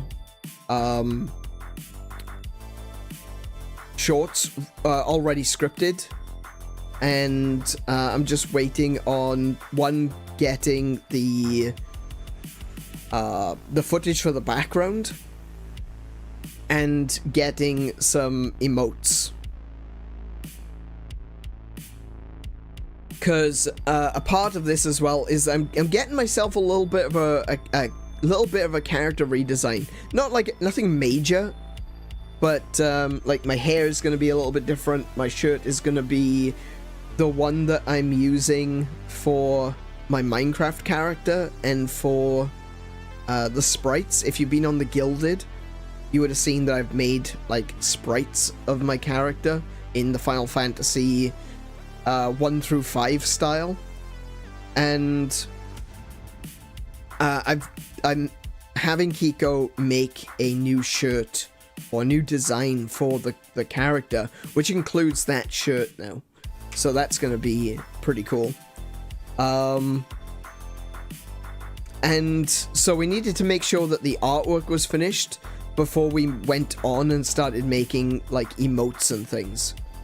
But now that we've got that all sorted, now that everything is laid out the way that it needs to be, Kiko is going to be making a bunch of emotes, and those emotes are going to be the ones that I'll also use for my shorts and for certain photographs and things, because I'll be including, I'll be doing some more photos of myself, not you know, of myself, doing some photographs of some of the game collection that I have, which will be going up to Instagram.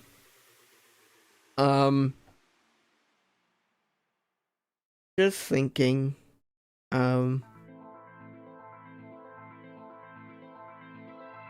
yeah.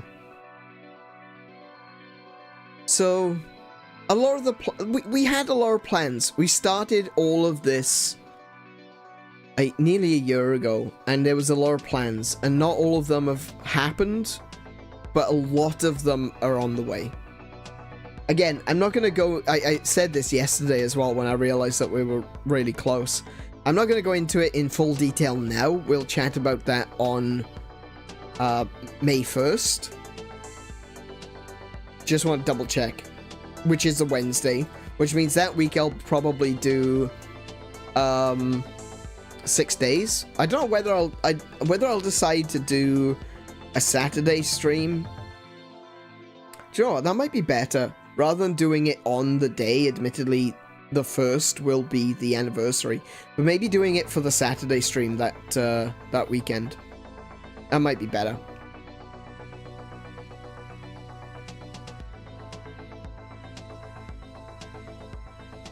Oh no, I can't.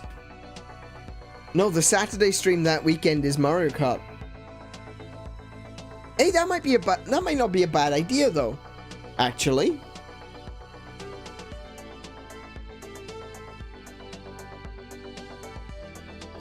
Yeah, you know what? That might not be a bad idea. We started the first stream I ever did on this account is the introduction stream, and we played Mario Kart.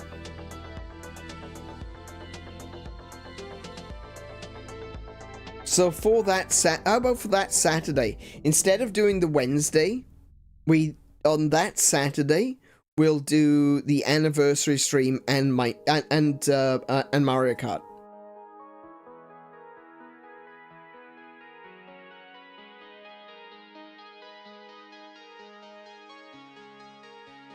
We only play Mario Kart for about 3 hours anyway, so it would work. Yeah, it would. Absolutely would. Do a variety stream, chatting, karting, maybe something else. I could do... Depends how much time I get between now and then. I may be inclined to do a bit of a Minecraft stream. Because... yeah, that might be good. Yeah, do another Minecraft tour. But it all depends on how far I'm able to go. Because I want to get my new area done, and then I want to come back to the starting zone and start shaking things up a little bit, you know? The starting area has become very lackluster, you know? It's not everything that I would have wanted it to be. I want to see some more art pieces. I want to see some more crazy houses in amongst one another. I know this is mostly my fault, and if you haven't heard it already, consider this the announcement. I know I did talk to people in game, but let's start building up the starting area.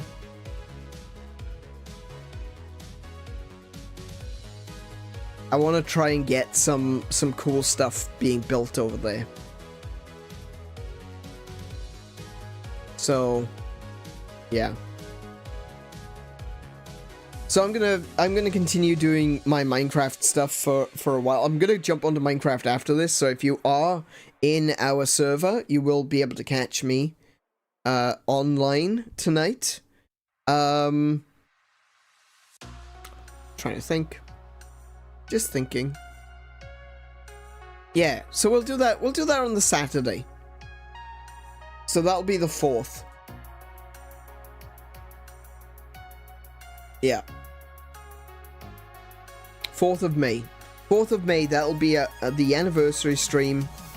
And it'll be a Mario Kart stream and maybe a Minecraft stream.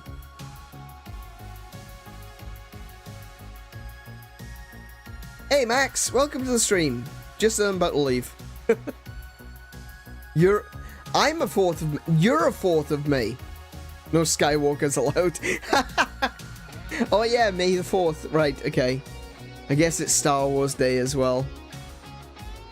Alright.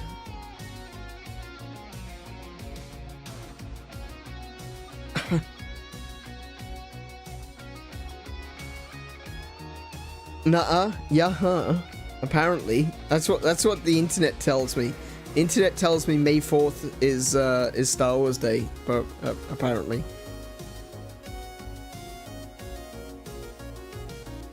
But yeah. Okay, so that's a plan. That's a plan. We'll lock that in. I'll make an announcement about it over on the Gilded.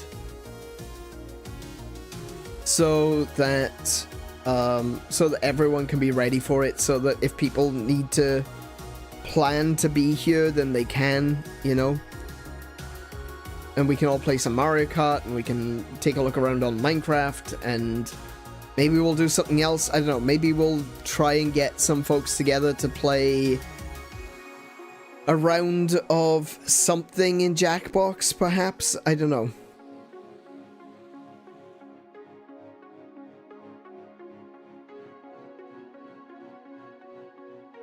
But we'll figure something out. We'll do something. That'll be... I think that'll be a pretty good day.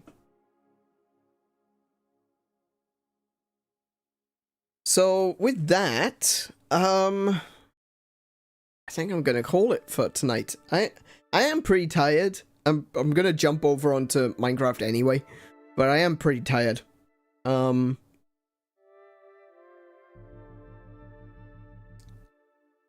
not gonna go into like everything I talked about at the beginning of the stream. Just want to have a little bit of a reminder, you know. Just think about what it is that you're buying. Be a smart consumer. Be a smart gamer. You know? Don't just buy everything or anything that people feed you. And sadly, it seems to be that maybe don't necessarily trust the things that you see up front, you know?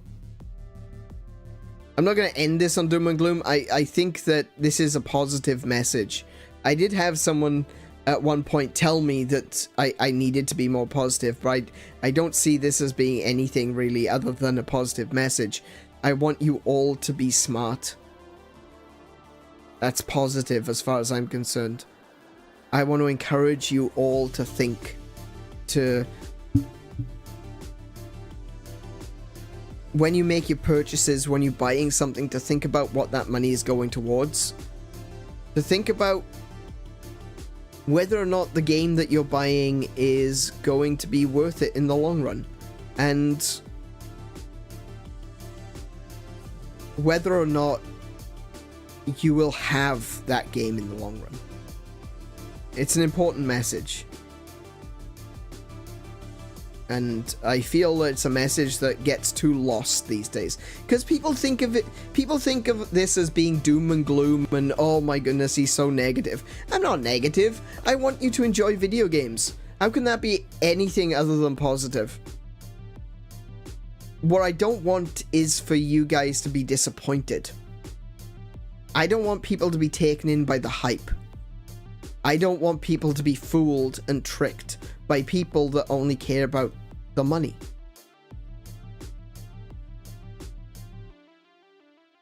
So I think this is a really positive message. It's the most positive message that you can have as a consumer. You are smart. And you get to choose. So don't squander those choices.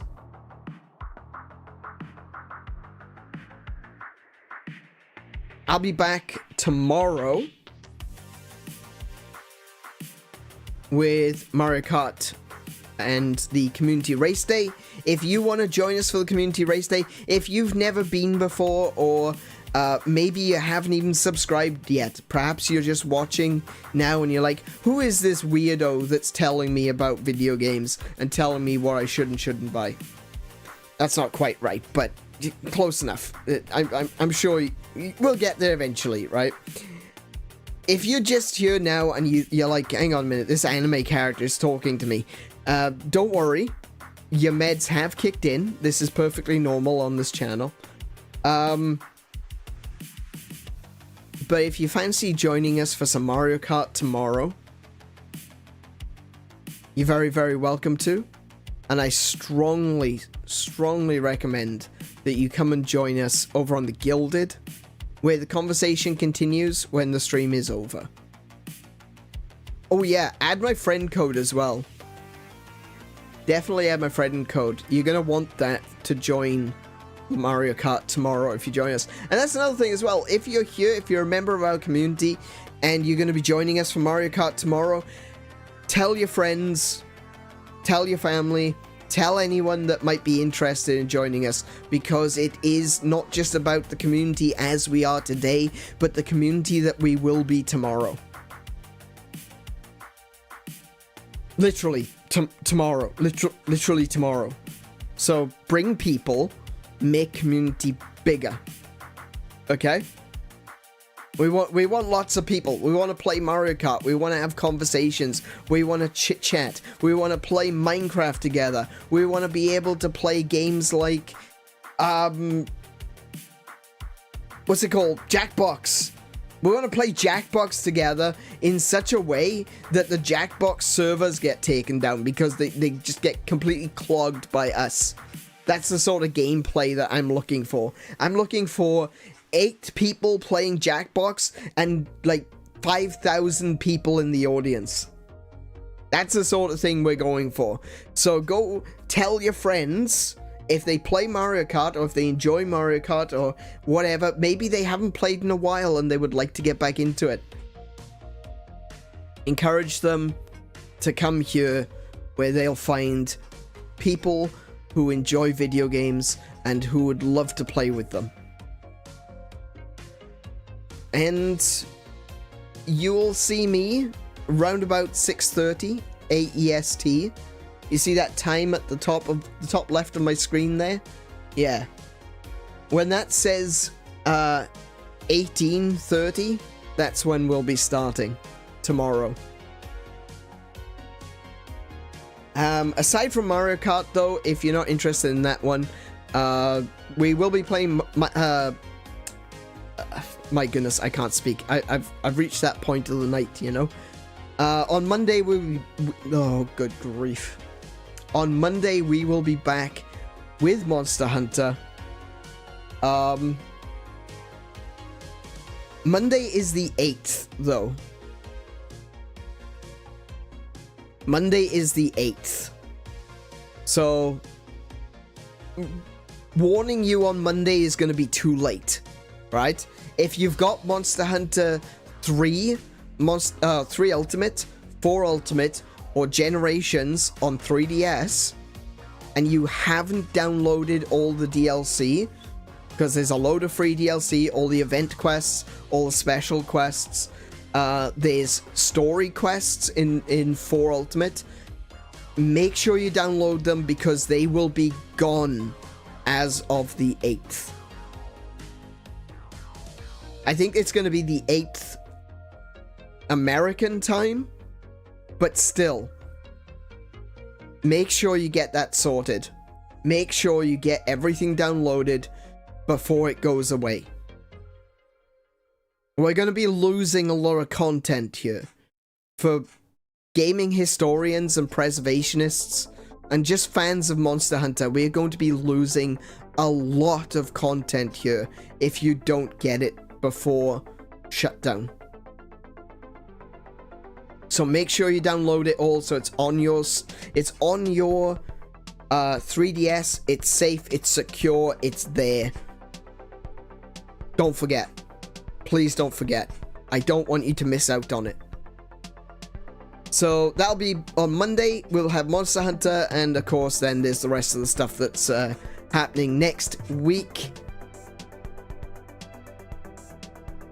If you've enjoyed this stream, please do consider leaving a like, subscribing if you've enjoyed it. If you want to know more, if you'd like to come back and see what we're doing, do consider subscribing. It would be very much appreciated. We're on the road to 200. Not 200,000, 200. But, you know, 200,000 wouldn't be terrible. Just, you know, just putting that out there. 200,000 wouldn't be terrible. We're on the road to 200, okay? And I really would love to hit 200 subscribers by the time that we have our anniversary stream. So do consider subbing, do give us a like, do leave a comment after the fact, especially if you're a member of the VOD crew who are watching this later. Always appreciate you guys. It's just amazing that people actually care to watch these streams hours after, sometimes days after it's gone out. It's really amazing. So thank you everyone who watches the streams after the fact. And if you find something funny or interesting that you want to say, oi, this was funny and interesting, feel free to clip the stream after the fact as well. Feel free to clip the stream. Just make sure that when you do clip it, go to share clip. Now, if you go, what will happen is you go to your clip, and at the underneath it'll have the button for sharing.